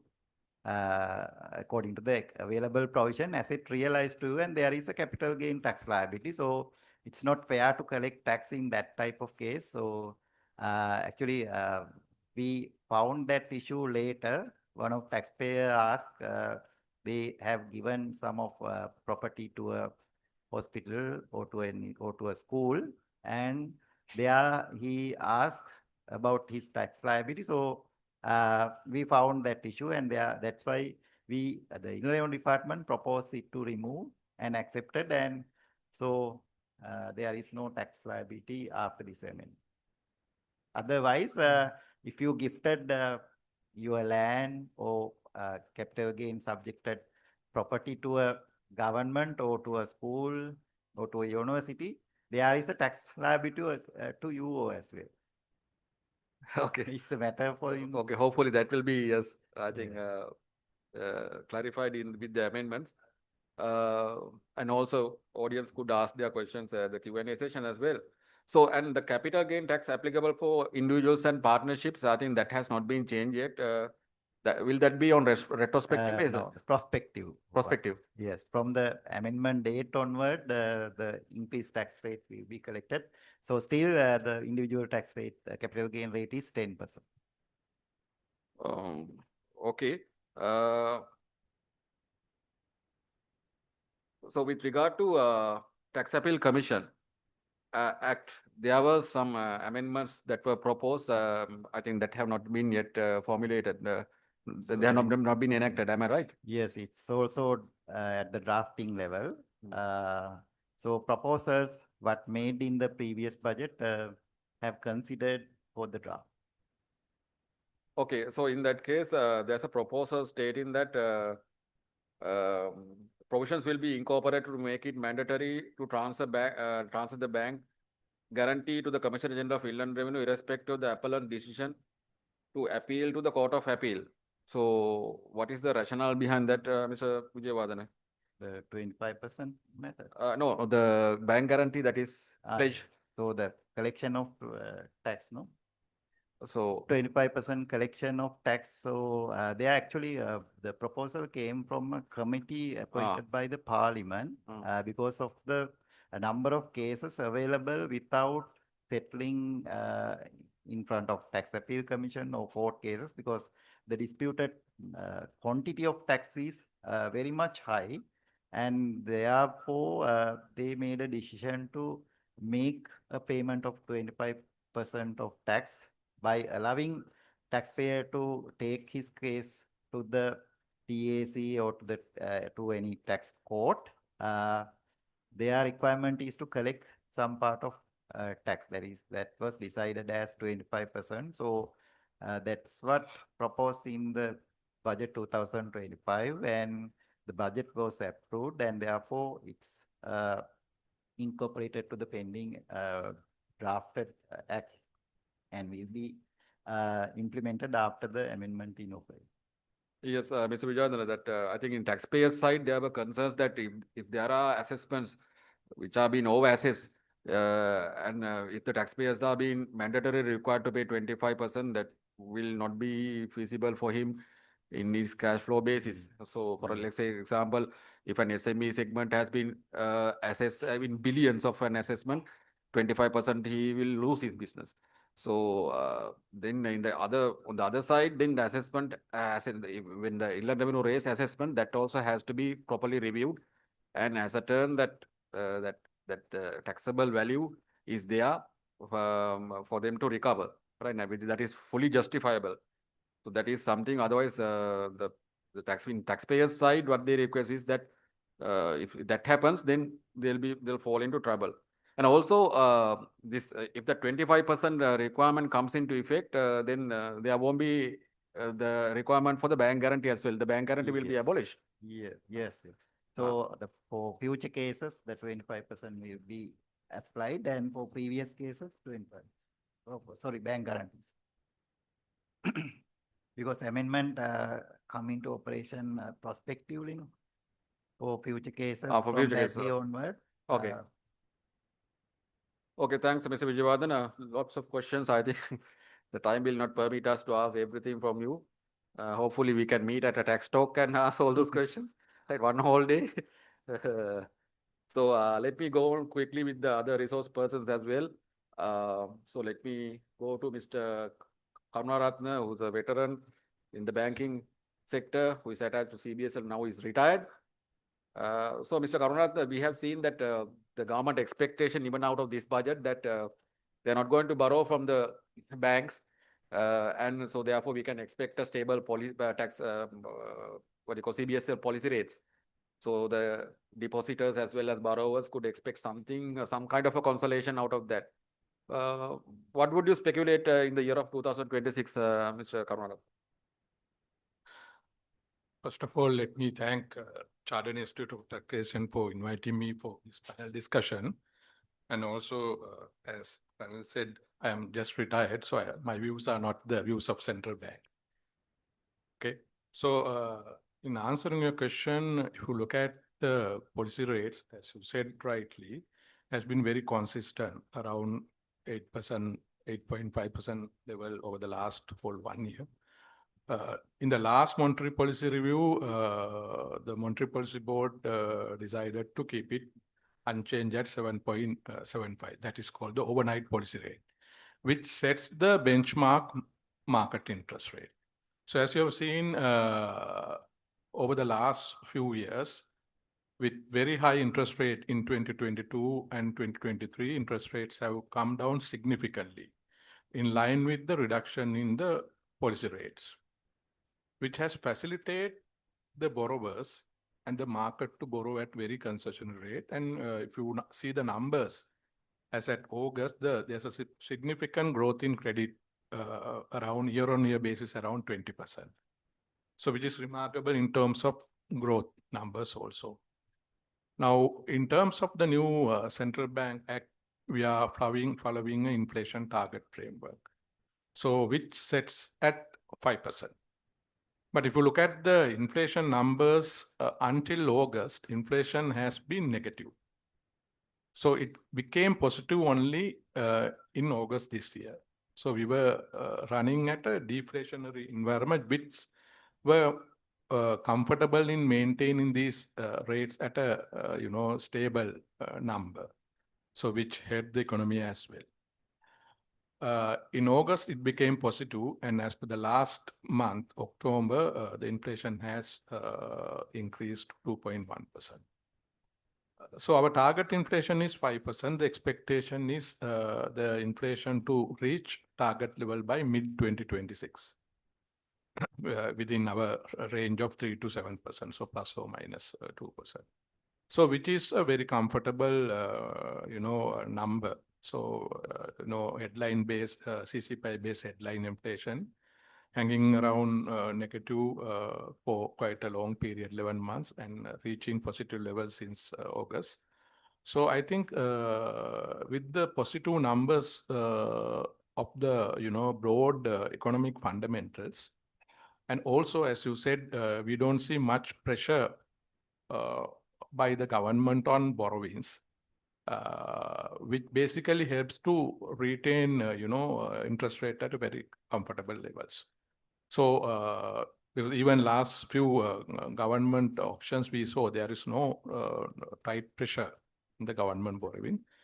And as long as the government can maintain the fiscal targets as expected, of course, the IMF targets have helped us, pressured us to maintain them in terms of both revenue and expenditure. So if we want to continue, so which is a good, in terms of government maintaining the right fiscal balance. So as far as fiscal balance is maintained at the expected level as per the budget numbers, also we see that even they want to maintain the numbers somewhat higher in terms of than the IMF level, and also the expenditure somewhat lower. So we can maintain the borrowing by the government, so which helps to reduce the, or the maintain the interest rate at the current levels. And as a result, maintain the policy rates at a comfortable, stable levels. So otherwise, if the policy rates continues to change, so the market is very difficult to determine what are the, future direction, and so how to plan their businesses and so on. So I think, as you rightly said, the fiscal discipline is very important and the economic fundamentals are very positive.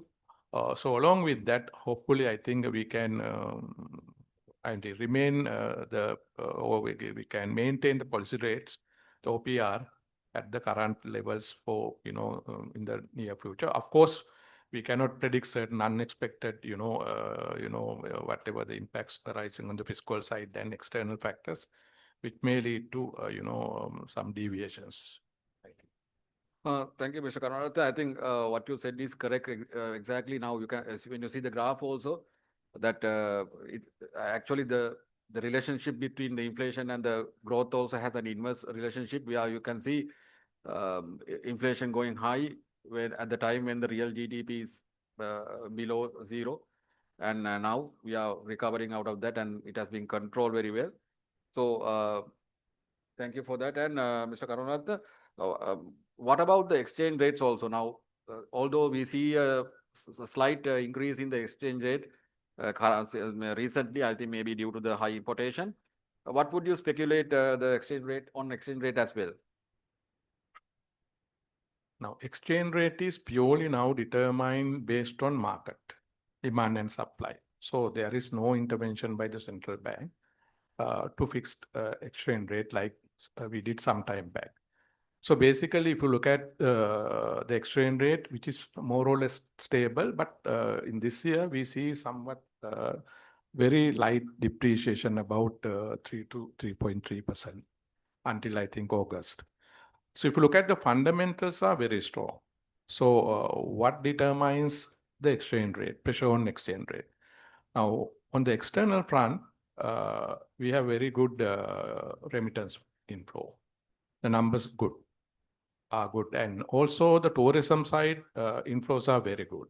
So, but of course, there is a slight widening of the trade deficit, but which has been, balanced by the remittances and the tourism sector inflows. So which helped us to maintain the exchange rate at relatively stable level.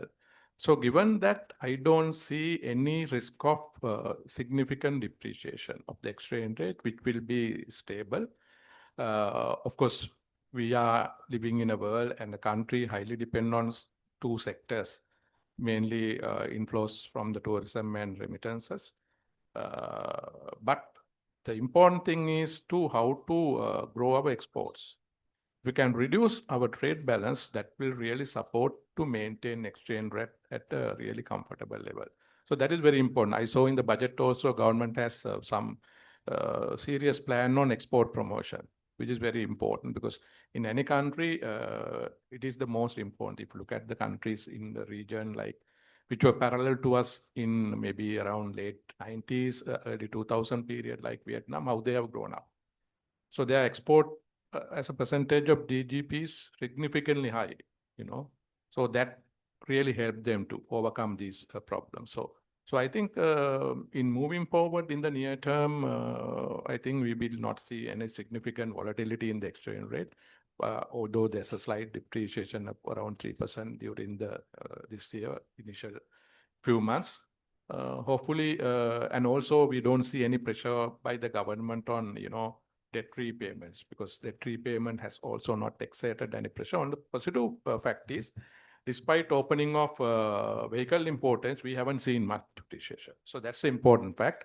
So I think the total import cost will be around, I think, $1.5 billion USD for the importation. So even with that, because most people expected with the releasing of, ban on importation, the pressure would mount on the exchange, which did not happen. Thank you, Mr. Karunaratne. So one last question before I move on to the other resource person. That would be regard to debt restructuring. We all know that Sri Lanka would require to pay these debts by 2028. I would like to ask some insights on that, Mr. Karnataka. I think as per the, I think debt restructuring almost completed. I think mainly towards latter part of 2024, and we have been started servicing certain payments and interest payments since this year. And especially on the other sovereign debt will commence beginning 2028. But even this year, if you look at the budget speech also, whatever the amount due, this amount around, 3 billion has been already paid. And all depends on the strength of our reserves. So at this moment, we have about 6 to 6.2 billion gross official reserves, compared to which we had marginal reserves of 1.6 billion in 2022. But the important fact is all these reserves were, built internally. Because if you look at the history, our reserves have been built externally through the borrowings. It's like you have your own house built with a bank loan. So you have a house as asset, but same liability on the balance sheet on the other side. So basically it's zero. So here, all these reserves internally, especially the central bank, also continue to purchase in the market whenever possible and without disturbing the market. So which helped us from building the reserves from mere 1.6 billion, or maybe even it came down to around 20 million, 20 million, including the Chinese SOP. So which is remarkable. And also there are some set targets by the IMF also, which take us towards our expected reserve level, which provides the ability to service our debt. So if we continue this path without any pressure by the government on external borrowings also, I also think that it's not the right time for us to market ourselves in the external borrowings, because we just got out from, rating downgrade to a triple C plus, right? So with that, probably maybe government will not borrow. Even this budget, I think we showed in the graphs, it's mere 253 billion or something. So it's about maybe 13%. So overall, the government would depend on the domestic borrowings up to 87%. So I don't think it will build up any pressure. So because there won't be any additional borrowings and additional debt service payment. So what we have to do is continue this path, build up reserves, and then establish that we are comfortable to meet our, capital repayments beginning 2028. But so far we have been doing well. So I think if we can build up reserves, further as per the targets expected by the IMF and also in our own, so definitely it would help us to meet our, expected debt service payment in 2028. Thank you, Mr. Karunaratne. With that, we'll move on to Mr. Sudarshana.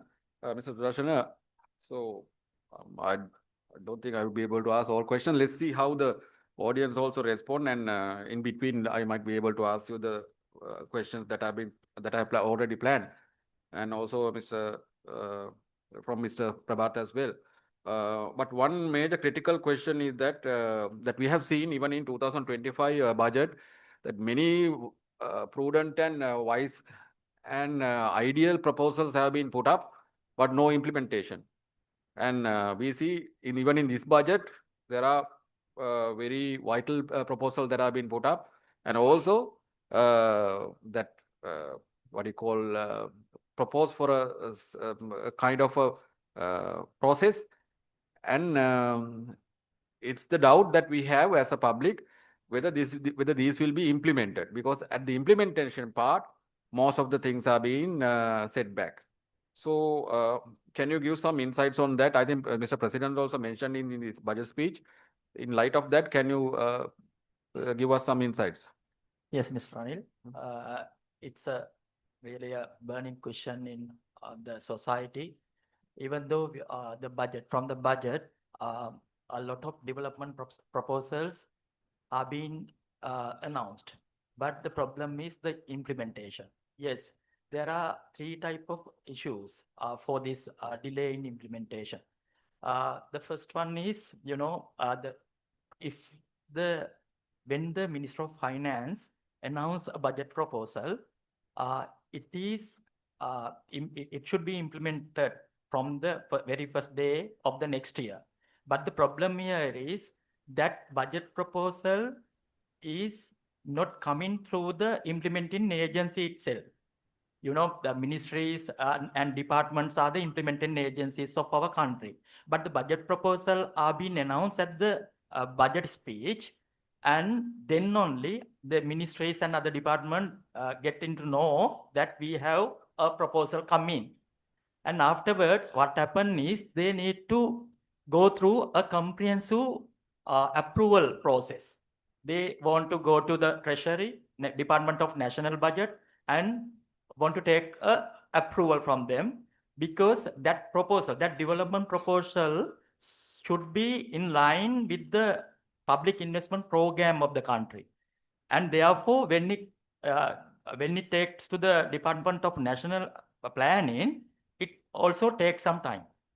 Again, what happens is, even though they get the approval from the department, they need to revise their action plan next, right? Otherwise, they can't get the money from the Treasury if it is not included in the action plan. It also takes time to revise the action plan. Then, after the action plan come in, say revised action plan, and what happened, they need to follow a comprehensive procurement procedure. In the country, there is a comprehensive procedure to be followed in the procurement sense, and it sometimes nearly takes 3 months time. If these implementing agencies do not ready to take the proposal at the first instance, the readiness is the issue. Then it takes time. And then it comes to say in April again, here in Sri Lanka, we have festivals and all. Then only afterwards, May, the proposal try to be implemented. Then what happened? This proposal gets the parliament approval only for 1 year period, right? If it is approved by the parliament, this speech from the proposal introduced by the speech gets the approval only for 1 year period. Afterwards, after 31st of 12 in that year, you can't implement. Again, what you want to do is you have to go to the cabinet and again revised. Likewise, there is again approval process to be followed. That is the first thing. And again, next one, what happened is that duplication of work. For one work, there are several ministries and departments in the country. I should admit that one as a government employee. But what happened when the Treasury decides and allocate some proposal to a particular ministry, they don't want to be ready for implementation of that proposal. Again, go here and there and come in. That is the real thing happening. People doesn't know why this is happened. They think the money is the problem. There was a problem several years back. We had a problem with money. Cash flows were really a problem. But now, when we consider, as Mr. Karunaratne said, there is no cash flow issue in the government. Only issue is the implementation readiness from the implementing agencies. Now, with the introduction of this Public Financial Management Act, there are some sort of the guidelines to be applied by these implementing agencies. I think, therefore, from next year onwards, there might have some positive signs for this development proposal to be implemented timely. Mr. Sudarshan, in that aspect, isn't there some kind of a committee or a task force to monitor the progress of the budget that has been unveiled? Now, for an example, let's say in our companies, of course, when the company puts forward the budget and it's been approved by the board of directors, definitely CFO ensures that at every board meeting that the progress is being given against the budget. So similar kind of thing, will it be possible to introduce? Yes, there is, Mr. Ranil. It is a separate committee formed by different stakeholders, and it is there in the Treasury itself. But the problem is, even though you have got the monitoring mechanism, the implementation is in the hands of that implementing agency, Hmm. right? If and other thing is, there is a procedures to be followed, and procurement procedure, especially in government. I do not want to say that it is complex, but all what is required here is, from the implementation part, you don't see to accept the proposal when it is coming to your table, you are not ready to be taken in. That is Okay. the main issue, not the monitoring.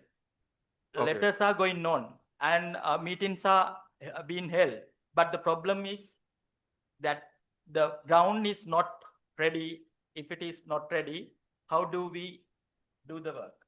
That is the Yeah. issue. Yeah, I think, Mr. Sudarshan, that digitalization has to take place Yes. rapidly. Yes. So to address Yes. all these delays with regard to this, typical kind of, bureaucratic work that is there existing, whether we like it or not, there are, yes, of course. Then that could be prevented. Then, even for procurement, I think there's a procurement act also being I think, formulated.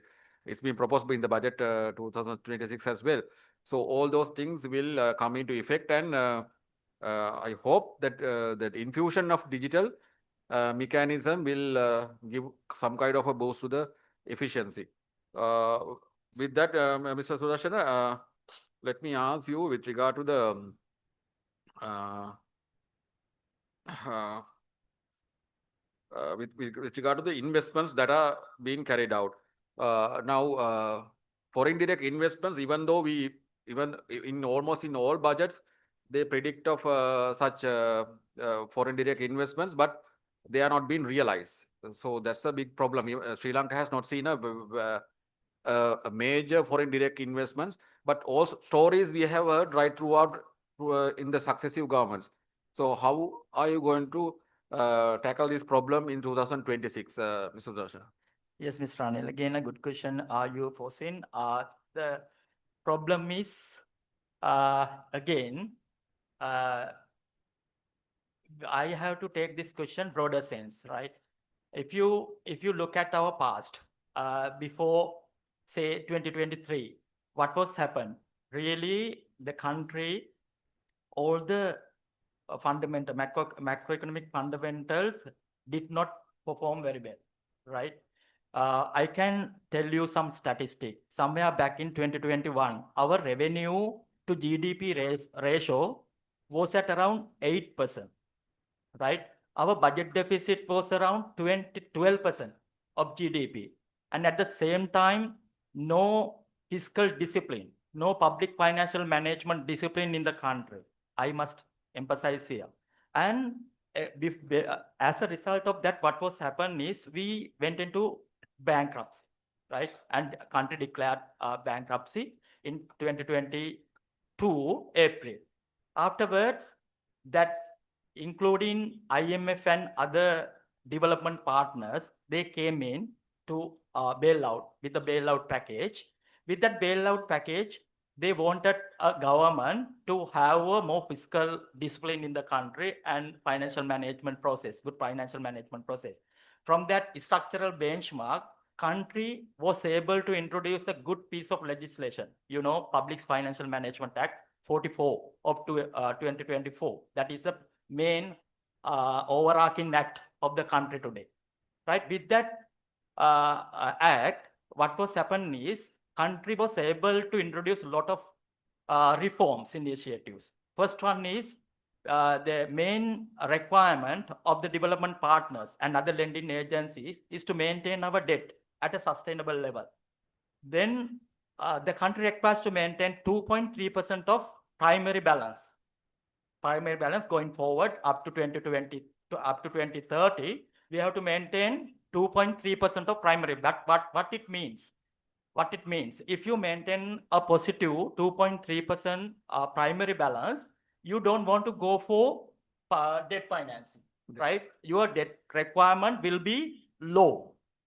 Now, there is a requirement again, it is also an indicative target from the IMF. You should take only 13% for your debt repayment, right? 13% gross domestic financing requirement should be limited to 13%. With that, all indicative targets and structural benchmark, we were able to bring in more transparency to the economy. And therefore, that investor confidence has gone up, and the credit rating level is also really increasing. Day by day, it is increasing. Therefore, that confidence level is a really essential requirement in the country. And the other one is, that the people should know what is happening to a taxpayer's money, their money. Now there is a requirement. If your tax expenditure monthly should be available to people to see. It should be available. Your tax expenditure report should be available monthly in the website. And there are a lot of initiative going on. Now what has happened is you don't want to give kind of incentives, right? If you make the ground very in positive manner, if you can maintain the ground in positive manner, people will come in and invest in the country. It is happening, really, Mr. Anil. It is happening, and therefore we think with that all improvements in the reform side and in the economic fundamentals, the performance, everything is positive at the moment. Therefore, we have a positive mindset that we will be able to invite and attract a lot of foreign direct investment going forward in the country from 2026 onward. Okay, let's seek for the betterment of the economy. With that, I think, Mr. Sudarshan, I don't know whether the president would require to appoint a special task force to bring in investment, just like what he did to bring in the culprits from Indonesia, a separate task force, because these foreign direct investments are very much needed for us to get rid of all the many problems, especially improving our reserves and being ready for the debt repayment as well. So I would like to pose one question to Mr. Prabhat Veerasinghe, and then I would like to open the avenues for the audience to raise their questions. Mr. Prabhat Veerasinghe, the first question is with regard to the US tariff system, which has been now reduced in the past few months. And now what's the status of the apparel sector and all other exporters? Whether we are still whether still we do have that comparative advantage when it's come for pricing? It's the most, I mean, challenging question, and always, I mean, a couple of period, the last few months, we are having so many discussion on this thing. Actually, yesterday also I had a meeting with the external party. Quite nice, because it came as the Trump's this tariff is still at some sort of legal proceeding is going here and there.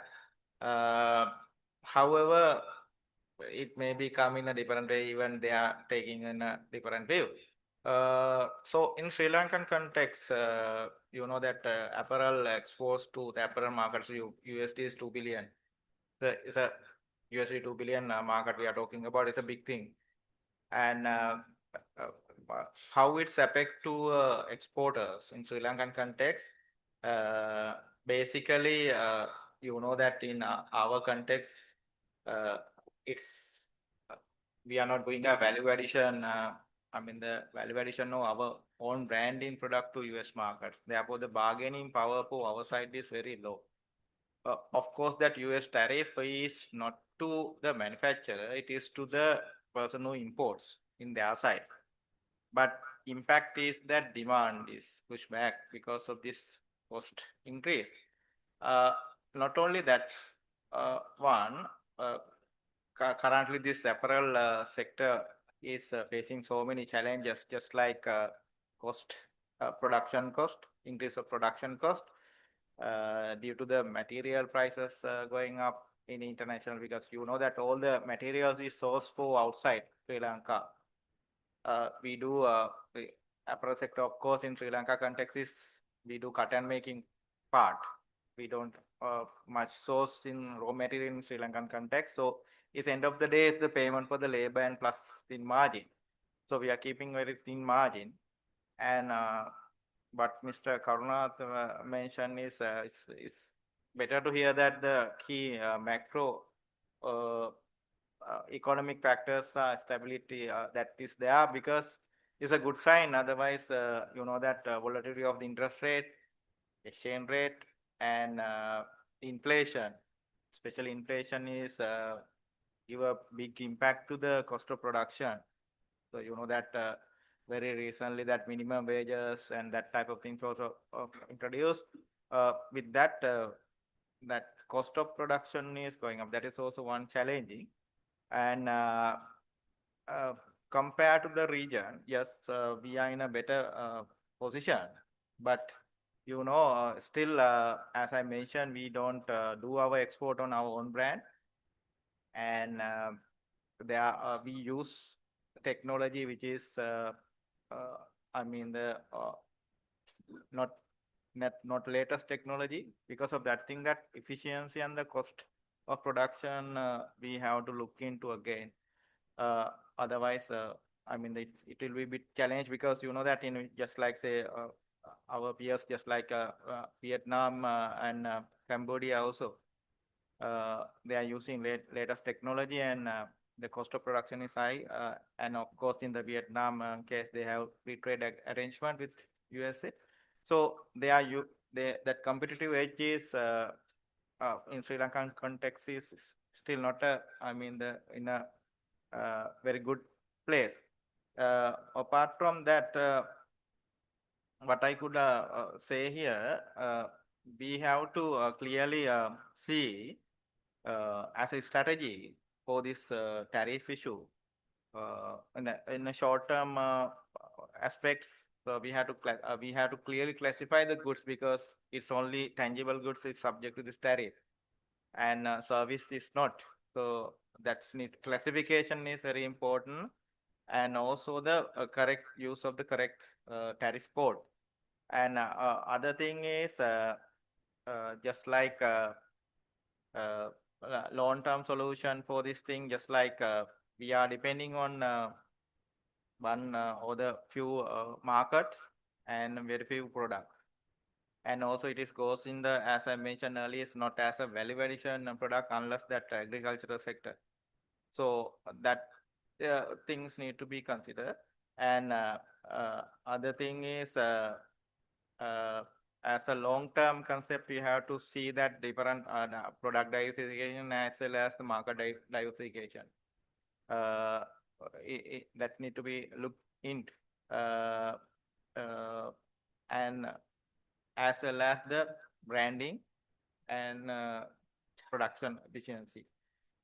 Compared to this thing, so answer to your question, so we are somewhat okay with that tariff situation, but not up to that level. So not up to that accepted level, because it's not come to the, even though now more or less the tariff applicable for Sri Lankan apparel sector or the compared to the Bangladesh, the very Asian region, South Asian region, Bangladesh and India.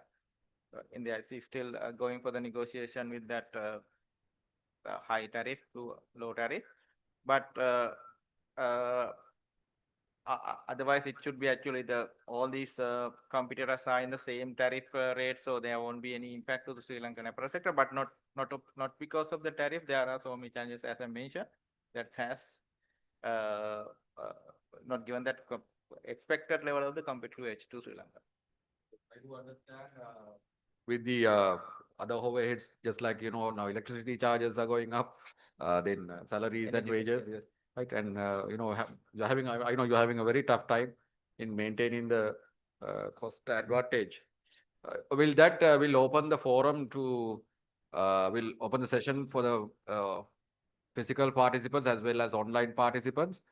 So what we would expect is we would take 5 questions from the physical audience and then 5 questions from the online participants. So if you do have any question, just pick up the microphone and you can raise your question to any panelist. Just mention your name and just ask your question. Yeah, I'm Rahmi. I have just few questions. Now, one is regarding this, one is regarding the tax evasion and the stuff you are saying, right? So now recently in the papers and the news, we see there are a lot of people being caught with a lump sum amount of balance in the bank account. Right? And but I don't see any news where the Inland Revenue has jumped on them and asking for the source of income, put taxes, whether they have paid the taxes for these, or it's the Inland Revenue checking their bank account, monitoring the bank account, or at least after they have been caught. What course of action has been done? Yes, actually, according to the provisions of the Inland Revenue Act, we cannot declare those things. That's the issue. And even the officials who are engaged with tax crime investigations, normally in any country, they don't come to media or to the public because there is a high risk for the tax officials as well. Especially cases we have initiated and the cases filed in courts based on the court information. Some of journalists have declared these people have subject to these cases. Likewise, other things is so the case what you have referred the police and they received information with regard to the high investment or the deposits, those information. So through this AML CFT Pro mechanism, the information will be exchanged among the authorities, what listed and mentioned in my presentation too. So the information we also receive, and if any tax liability, we will attend. Only the matter is we cannot publish the individual taxpayer information. So therefore, who are the taxpayers? What is the assessed amount? So those information we cannot declare to the general publics. But when they are going for court cases based on the court information, some of things they report, the journalists are reporting. So it's outside our control. That's why they are declaring. The issue is that otherwise we are taking action for cases. Sometimes some of them are famous among the general public, but we cannot declare information. That's the issue. Main thing is you are collecting tax, right? Collecting Legal means work is required. actions taken because in criminal investigation, as I said, we have to develop the case and report to the Attorney General Department, and they will initiate case against the relevant taxpayers. And if any due tax, we will collect. The criminal action will be taken or initiating by the Attorney General Department, and the decision will be given by the courts. And one more question, sir, regarding this, the non-residents, right? Now, everyone has been opened the file. I think most of the non-residents, for them, the returns have been opened because they are getting interest on the tax, the interest and withholding tax. Yes. So for non-resident citizens, actually, these days, that is the issue what we have to address because so many questions receiving to us. So there is an expectation to provide some guideline, so explanation to them because their concerns are very much high. So we'll try to issue a guideline explaining their tax liability, how they can comply when they are having interest income and other source of income. Because according to the current law, up to a personal relief amount, interest they can consider as a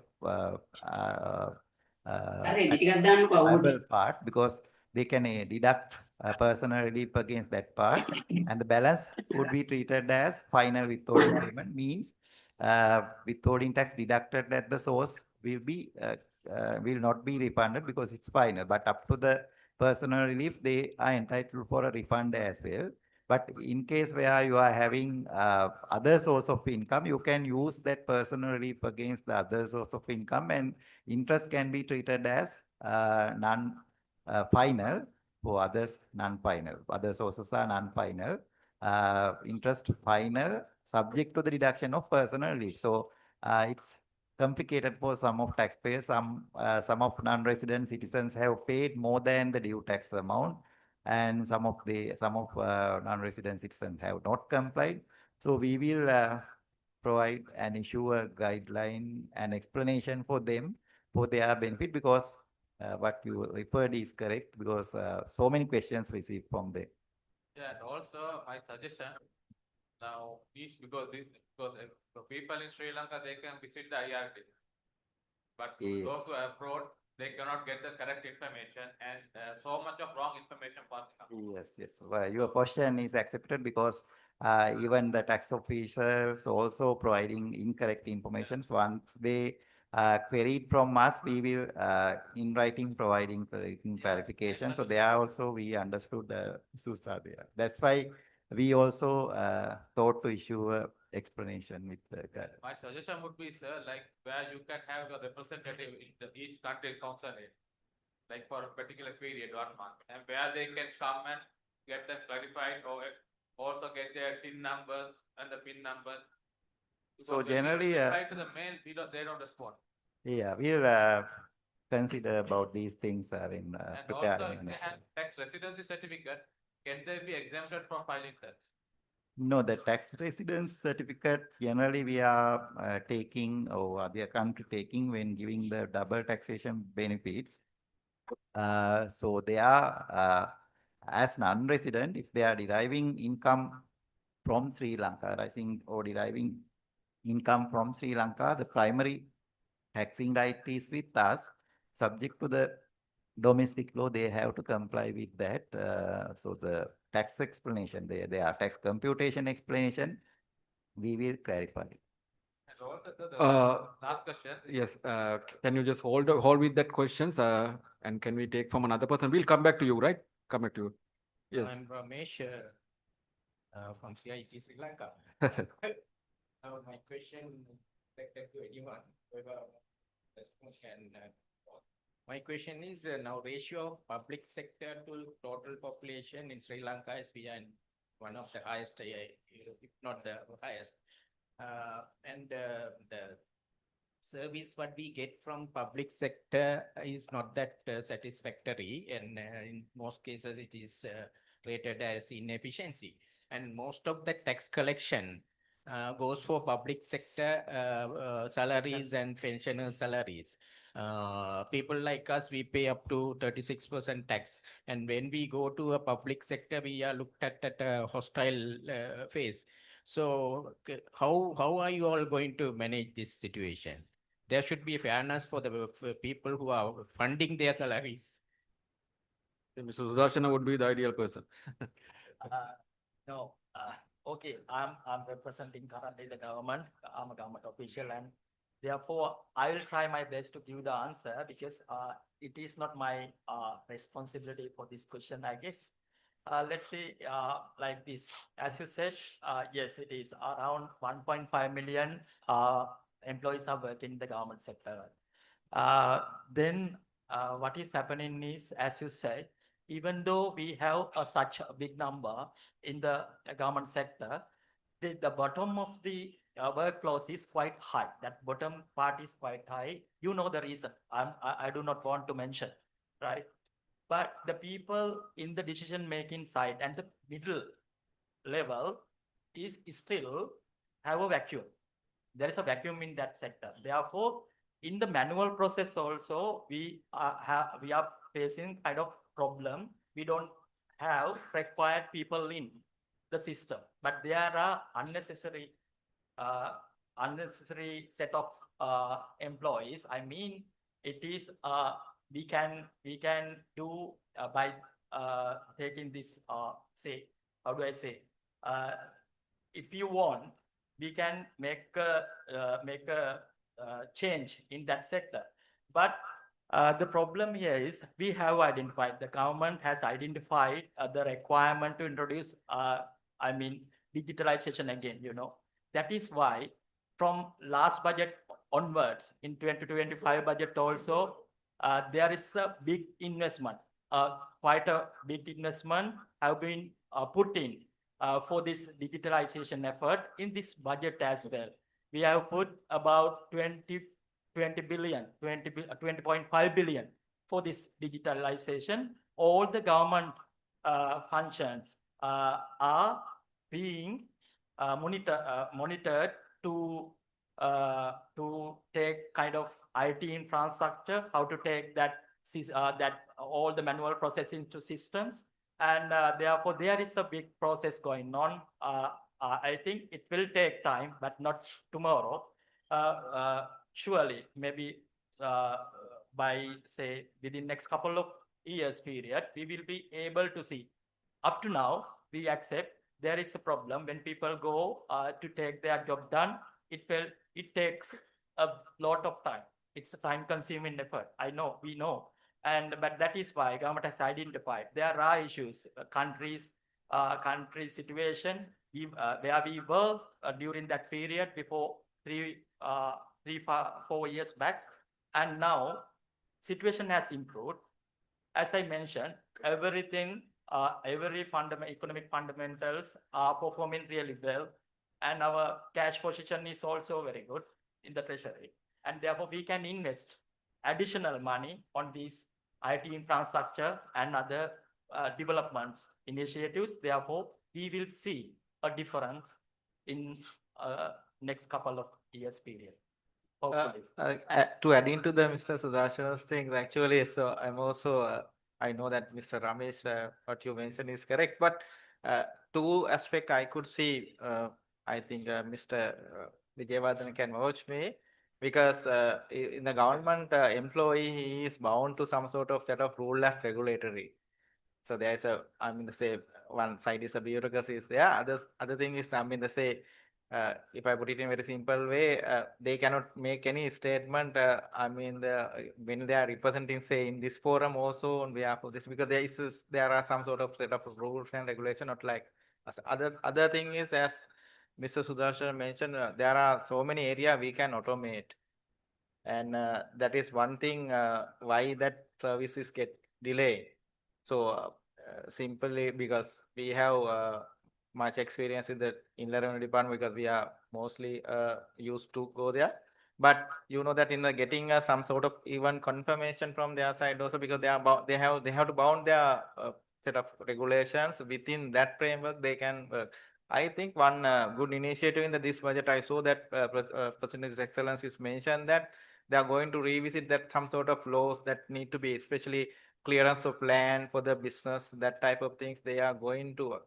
I don't know how far it will come to reality, but that's a good initiative. At least it has been taken to the consideration. So this aspect, hopefully, we have to definitely look into that area, or the releasing from that side.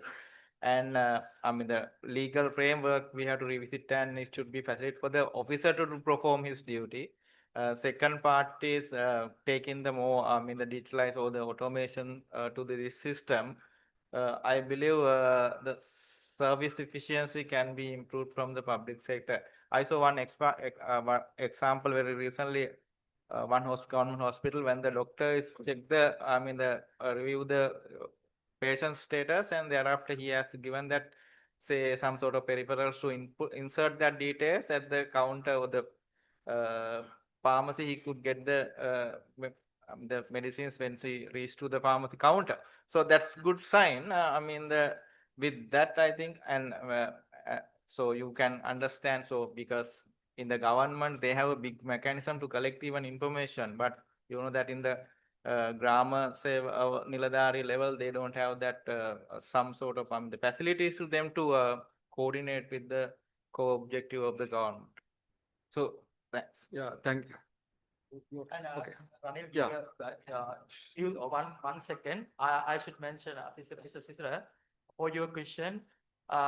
If you want to have a really look at our budget, that it is not that big technical format. There is a document called Citizen Budget. If you go to the website, Ministry of Finance website, you can download it from the website. That is Citizen Budget.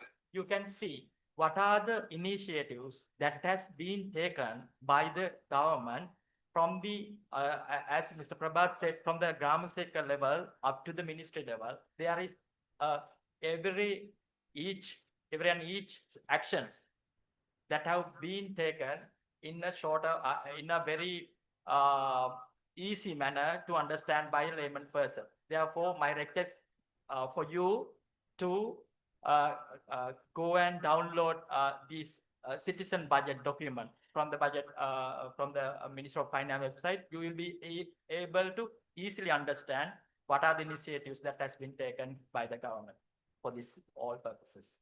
Thank you, gentlemen. Now we'll move to one question from the audience and then we'll go to the online participants as well. Yes, over to you. My question is for Mr. Sudarshan. Just to clarify that with regard to this threshold matter, the threshold, Yeah. actually, even the former government, they reduced the threshold as well as the increase the rate. Now this government, basically, they reduce further the threshold. Do you think that there will be an effect on this, the cost of living of the other persons who are living in Sri Lanka? So one way, so there will be a price increase.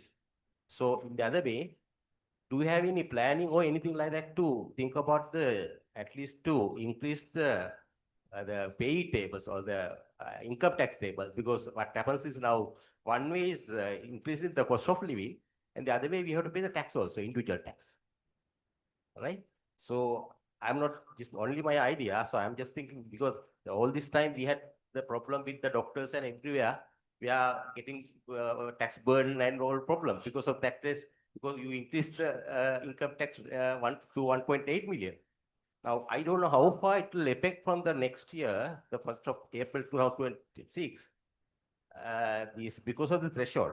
The threshold, there's a the areas where it will get affected. So just to get the clarification, do you have any idea about that? Otherwise, what will happen from the next year now? People, they are not aware about the threshold matter. But I feel it's the rate increase sometime. Because they always think about the rate. But one way is the rate, the other way is threshold. Just to get an idea about that from next year, I don't know how far it will affect. This is my opinion. Yeah. You refer to the VAT threshold, right? Yeah. Yes, again, as I said, that, you know, the treasury has 14 departments altogether. I'm representing Department of National Budget, but this tax policy matters are being handled with Fiscal Policy Department. I'm not the real person, the correct person to talk about tax policies. But if you listen to the Honorable President's speech yesterday, and as the Finance Minister, he spoke about this revision of VAT. What is the reason behind to reduce the level of threshold to 36 million? And he himself has a view that it does not have any impact on the cost of living because there is a system called, if you say registered for the VAT, you can, your price is say ₹100. From an example, I will explain you. But what it said was like, even though you are charging ₹100, the person who are not paying taxes, that VAT, is also charging the same price for the similar good. That is what is happening in the market. And therefore, what they are going to do is, to me, what they are going to do is not to give an impact on the cost of living of the general public, but to give sort of improve the administrative mechanism of tax collection. I think Mr. Mr. Jayawardena will add some points to my my view because I'm not a tax expert. And therefore, Mr. Jayawardena, if you have Yes. something to Yes, mention. and your point is correct. And especially from the business perspective, there should be a level playing field. Even though we reduce VAT registration threshold from 120 million to 60 million, some of taxpayers have not registered. Say, the easiest example is restaurant. They are subject to VAT. They should be registered for VAT, but they don't even though they are threshold, their supplies exceeding that threshold. So in most countries, say Vietnam, the registration threshold at very low level because everyone have registered for VAT and everyone collecting VAT. Say one is providing a restaurant service, they charge VAT and paying VAT, but others not. Say electronic market, there is a big issue because electronic items like mobiles, laptops now subject to VAT. The exemption available prior to 1st January 2024 removed. But most of the people who are supplying those goods, they have not registered for VAT and they underreporting the same for income tax as well. So it's a big issue, and that's one of reasons to consider this registration threshold less. But as Mr. Sudarshan correctly mentioned, everyone are charging same amount from the consumers. Even if we remove, say for an example, if we reduce VAT rate from 18 to 10%, they don't give that benefit to the consumer. No? So likewise, even though they have not registered for VAT, they charge same amount from the consumer. So consumers will not get the benefit. So in future, we will introduce provisions for the issue that what I mentioned, that 18 to 10%. So they should give benefit to the consumer if the supply is exempted or reduce the tax rate. So we will incorporate that type of provision to SACL and VAT Act in future. But anyway, even from the lowering of this registration threshold, I'm also not expecting a price increase because still now also they are collecting the same amount. So I also add something to your statements.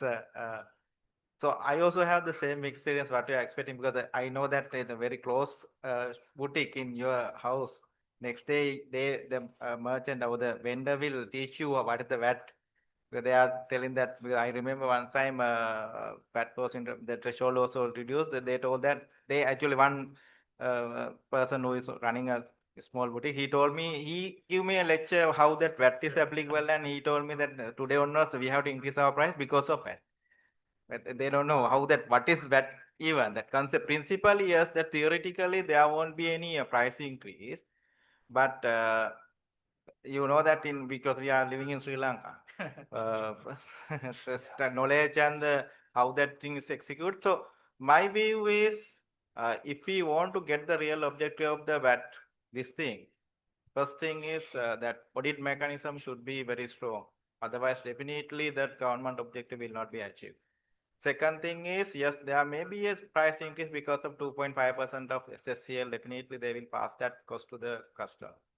I know that because even though there is no clear direction in that, it says on turnover-based tax. So turnover-based tax has the cascading impact as well. So definitely it has an impact on price increase. At least that 2.5% is coming from the multiple, because at the import point, because we are depending on most of things are imported. So therefore the 2.5% at the import point, thereafter subsequent selling point. So the cascading impact. So that is the tax progression presenting me. So my view is, yes, there will be increase in the price, even though that level, we want to remove the level payers, yes. Another point is by reducing the threshold, cost of maintenance of tax file, that also need to be, that there should be a break-even level, right? So that also need to be considered. Otherwise, that again, that cost also need to be funded by the same taxpayer, UN. Okay, yes, we'll. Yeah, as you said, now I also agree with you because of 2.5 and the 18%, altogether 20.5%.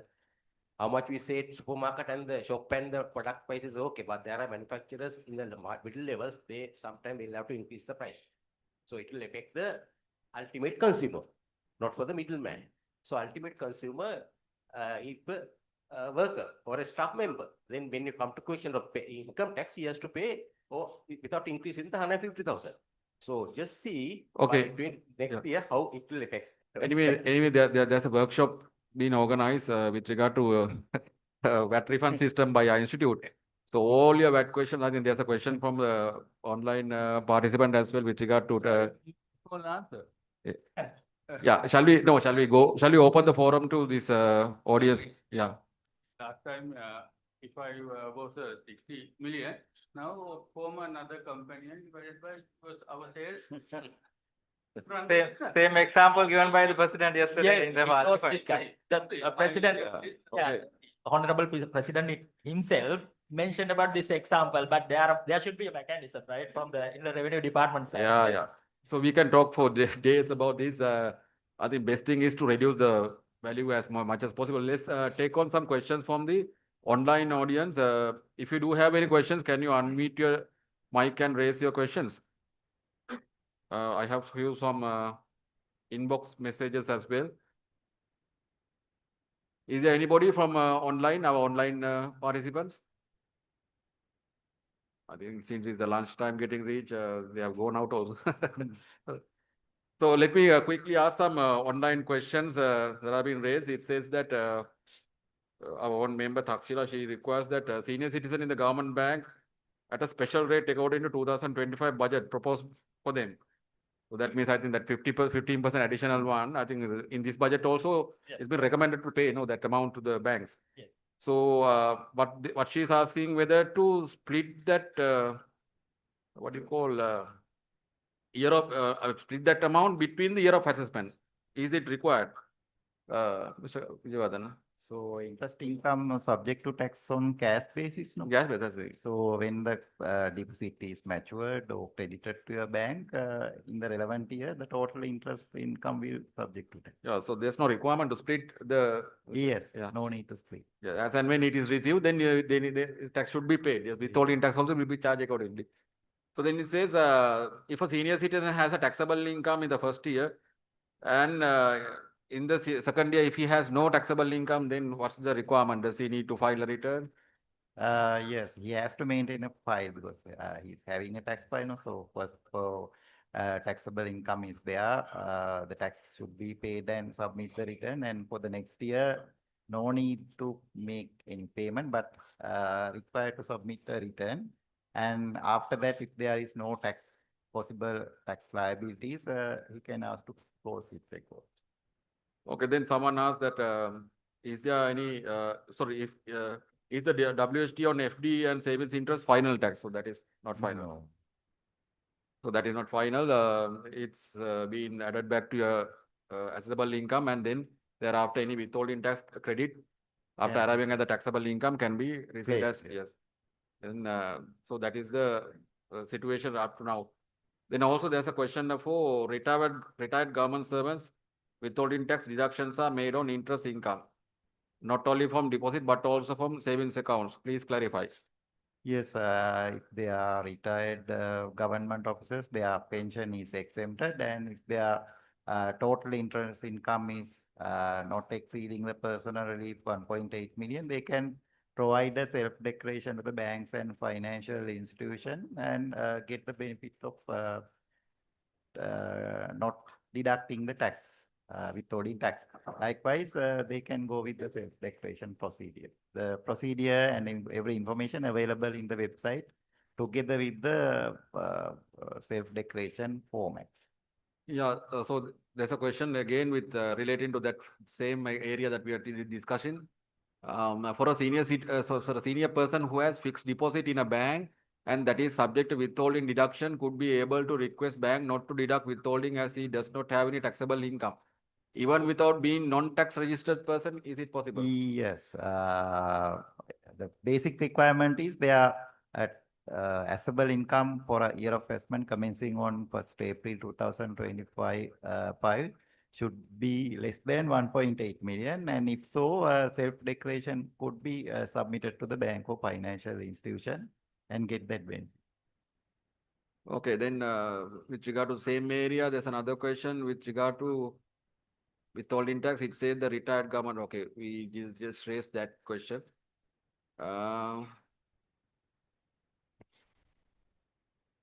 Okay, it says manufacturing goods and sale. Is he liable to SSCL? Excuse me. If Yes, manufacturer, yes. At the time of importation, custom will charge SACL, and when you are selling the same goods, if it is not exempted under the specific table, because there are only very limited exemption for wholesale retail, those goods subject to SACL at the wholesale retail trade tax. I mean, 50% of the turnover subject to SACL at 2.5%. yes, then again, Mr. Dilum, he asked the question, what is the correct capital gain tax rate for individual, 10% or 15%? Until the next amendment in operation, the rate is 10%. From the next amendment date onwards, the rate would be 15%. Right. Yeah, so there's a question on VAT, I think that is on the refund system. With regard to 45 days, shall we leave it, because I think that might take some additional time for us. So any other questions from audience, then we can wind up, Mr. Yes, Mr. Abbas Manu Singh, yes. Yeah, with regard to this capital allowance together, now is it applicable to the existing businesses or the new investment? It should be a new business. Say, if you are in a existing business, you have to start a new business, but we don't have an expectation, say, if you are manufacturing kind of sausages and you are going for a new sausages, so those type of things we are not expecting. But if you are completely doing, say, you are going to manufacture jam, so it's a new business. Likewise, the expectation is that sometimes you may form a separate company or separate establishment. If not, there may be a separate business, because the investment requirement is also there. No, that should not be a splitting arrangement from existing one. So those are the area where the taxpayers are always use these type of investment incentive to get undue benefits. So even from the policy side and from inland revenue side, we always facing this issue, because government has some objective to give these concession to expected sector, because they are in order to exclude this tax liability, there should be benefit to the economy. But that will not happen, because government expecting revenue from large businesses, but they use these provisions and to get undue benefits. So that's why some of controls also attached with the existing provision. So the idea is to give this benefit to the new investors, means there should be a new business. Yes, so as I explained, the investment may be in USD or maybe in equivalent amount of local currency. It's that means that it's not for the available for the entire, for the expansion of existing business, which is coming under the No BUI. idea to give an expansion of business, because currently also expansion is available for the BUI companies. So their $3 million condition is still available. So if we are giving expansion for this type of low level investment, it's an issue, because if they wanted to purchase machinery, easily they can comply with it, because the objective is to allow this investment incentive to the SME and for the service sector business. So that's why for new businesses, this should be given. One more question, Suryardana. I can remember last budget, there was a proposal to reduce or something, some proposals to regarding this interest, 1.5% interest. Yes. So is there anything? So that provision also incorporated to the pending amendment. Once the amendment in operation, so there is a 6-month period from the amendment date to the future date ending 6 months. So if you meet your tax payment, whether it's set off against the interest already charged or not, The interest will be written off by the Commissioner General. The basic condition is the year of assessment should be 22, 23 or prior year, and the tax payment should be made on or before that date. Even if you have made tax payment today, you are qualified for that period. So the provision is available in the pending line. In addition to that, Mr. Jadana, now, for example, the Inland Revenue issue an assessment.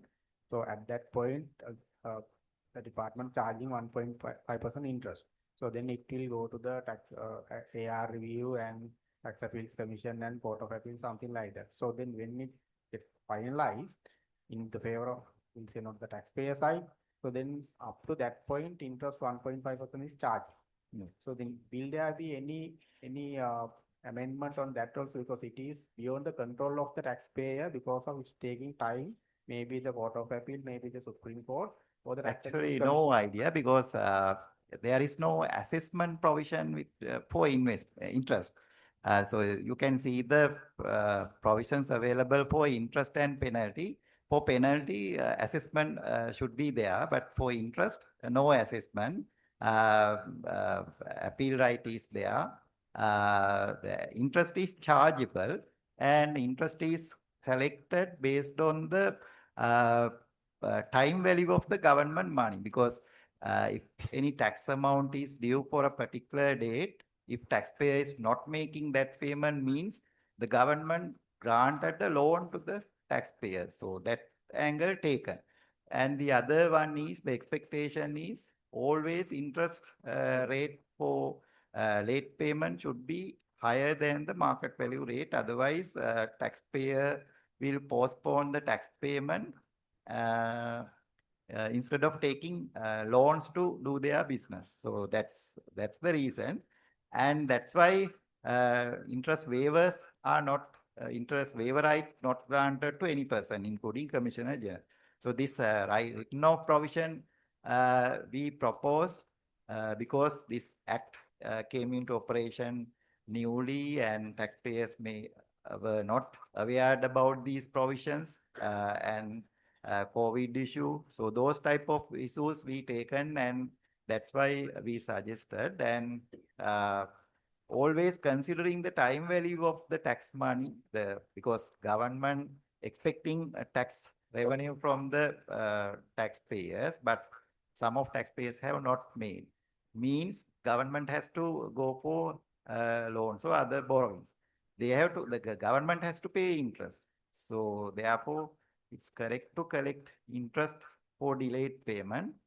And that's why there is a limited there is a limit for penalty, because previous act penalty rate is 50%, but now it's 20%, because since we are having interest provision, the penalties are very low amounts compared to the previous act, and therefore no expectation to limit the interest payment up to the tax amount, or likewise, no expectation, because every tax jurisdictions having a similar type of interest provision in tax.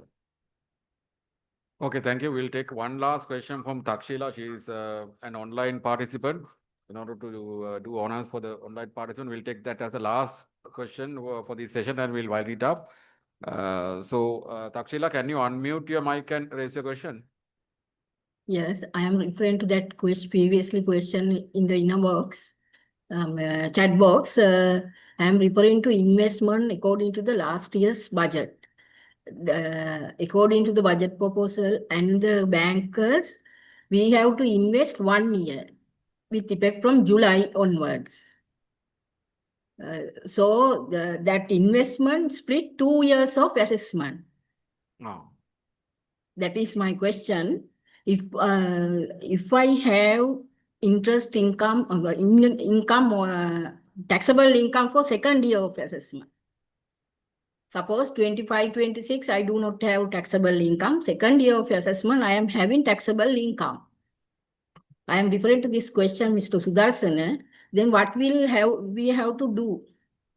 Because Takshila, we have to give the declaration to the bank. We do not have taxable income for the year of assessment. So in case, I think we have provided an explanatory note as well for the self-declaration. So there we given instructions to the banks as well. So when you are giving self-declaration, you have to submit year of assessment wise. Yeah, it's okay. 25, 26, if you are not having a taxable income, for that year, you can submit a self-declaration to any bank. And say 26, 27, you are having a huge fixed deposit to be matured, and you are subject to tax, and there is a taxable income. For that year, you can't submit a self-declaration. It's okay, but can I get that special interest for that year, for the balance period? What happened to my special interest deposit? The interest is subject to tax on So cash I am basis. referring to So, senior citizen. No, no, she is asking Mr. Vijayawardena whether that 2 million is qualified for the special tax, special interest rate given by this scheme. Am I right, Pakshila? Yeah. Uh-huh. So it's not a tax. No, it's not a Yeah, tax. it's not a benefit. tax, So when granting the benefit by the government, are you recognizing it for I the? think it is answerable by Mr. Sudarsana because that is finance matter, I think. So when granting that 2.1. I think Takshila, you want to answer, or shall we take it offline? Takshila, we'll take it offline and we'll give you answer with regard to that. I think that's a matter, something that what you call not the tax department need to address that, but maybe the Ministry of Finance, another segment would give you a better answer. We'll look into this matter. So the gentleman right over there, he had a question. I think you can ask it. Okay, thank you. Yeah, I will get it from Dakshila. Yes, gentleman had a question. I think let's take it offline after this session is over. You can come and get your things clarified. So we'll wind Okay, it off, thank you and very much. thank you very much for the resource persons. Priyansa, it's over to you.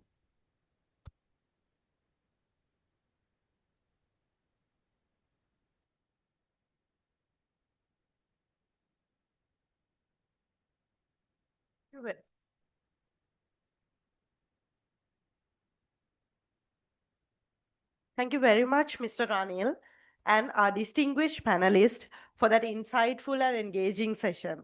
It is always refreshing to see how experience, intellect, and professional passion blend together in such discussions, making complex topics not just informative, but truly inspiring. With that, we are moving into small token of appreciation. So, yes. May I now cordially invite to distribute the tokens of appreciation to upon stage President Mr. Ruan Gamage, Secretary Mr. Ramesh Kumar, Treasurer Mr. Shanta Kumar on stage, and the CEO of Chartered Institute of Taxation, Madam Usha Shivagurunathan on stage. To receive the token of appreciation, I would like to invite Mr. Janaka Karunaran.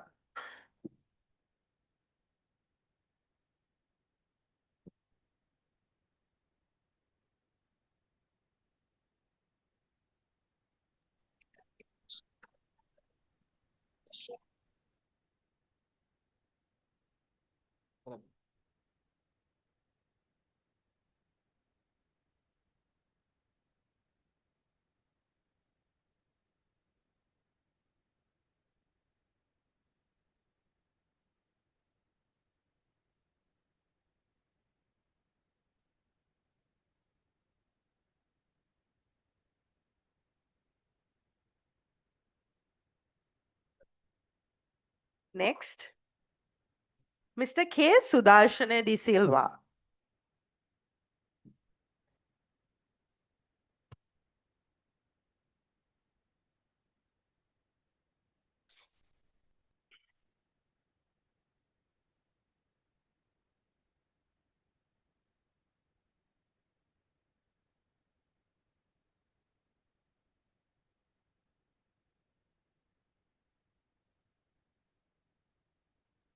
Next, Mr. Indika Prabhat Veerasinghe on stage.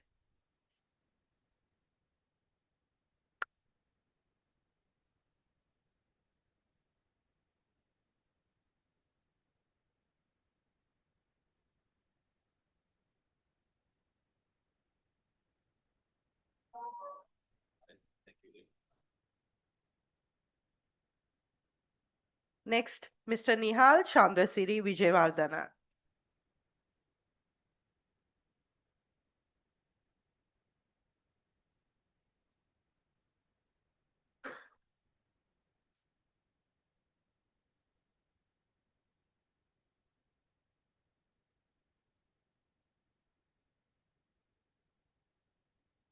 And finally, Mr. Anil Abewardena.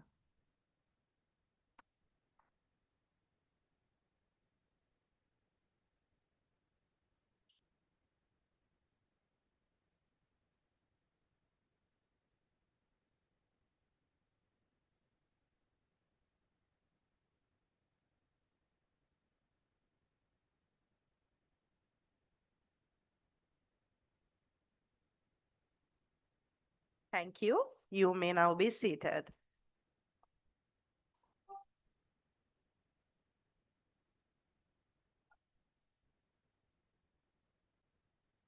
To bring this event to a close, now I invite Mr.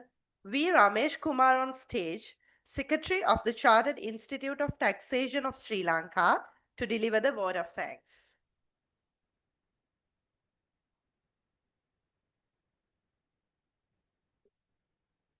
Thank you, Rihansa. Ladies and gentlemen, good afternoon. It is my privilege as a Secretary of Chartered Institute of Taxation to deliver the vote of thanks at the conclusion of a timely and insightful seminar on Budget 2026 highlights and proposed changes to the Inland Revenue Act.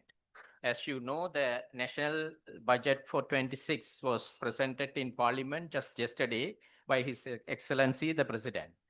Conducting this seminar immediately, almost immediately after the budget speech is particularly significant as it enables our members, professionals in the field and the wider public to gain early clarity on the direction of the country's fiscal, economic and tax policy.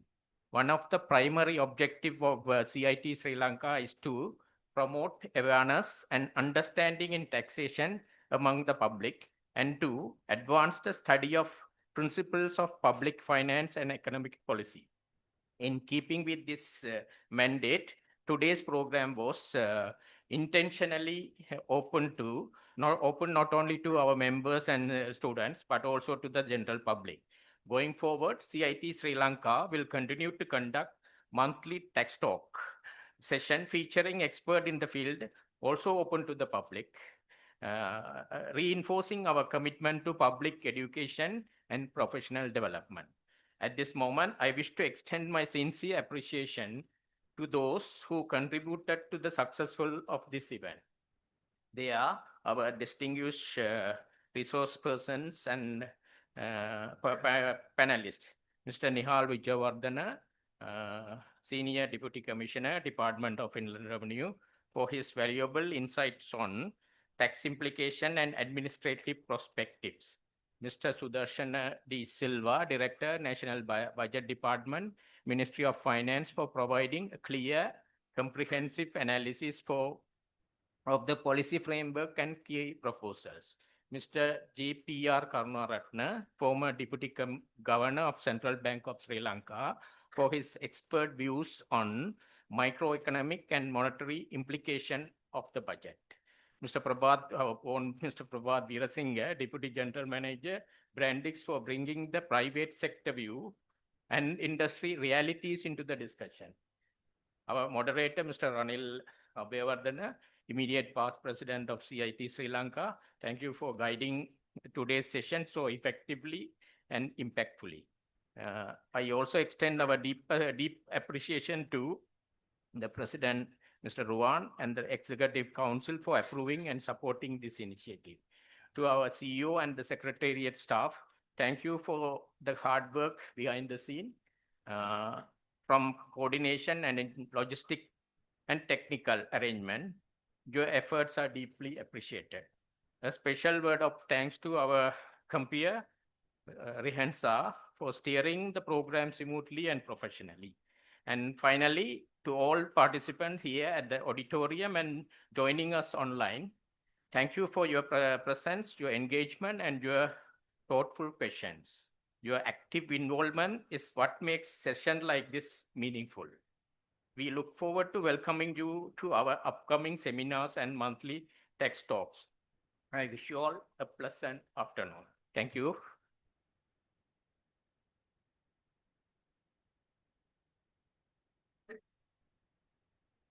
Thank you very much, Mr. Ramesh Kumar, for your gracious words.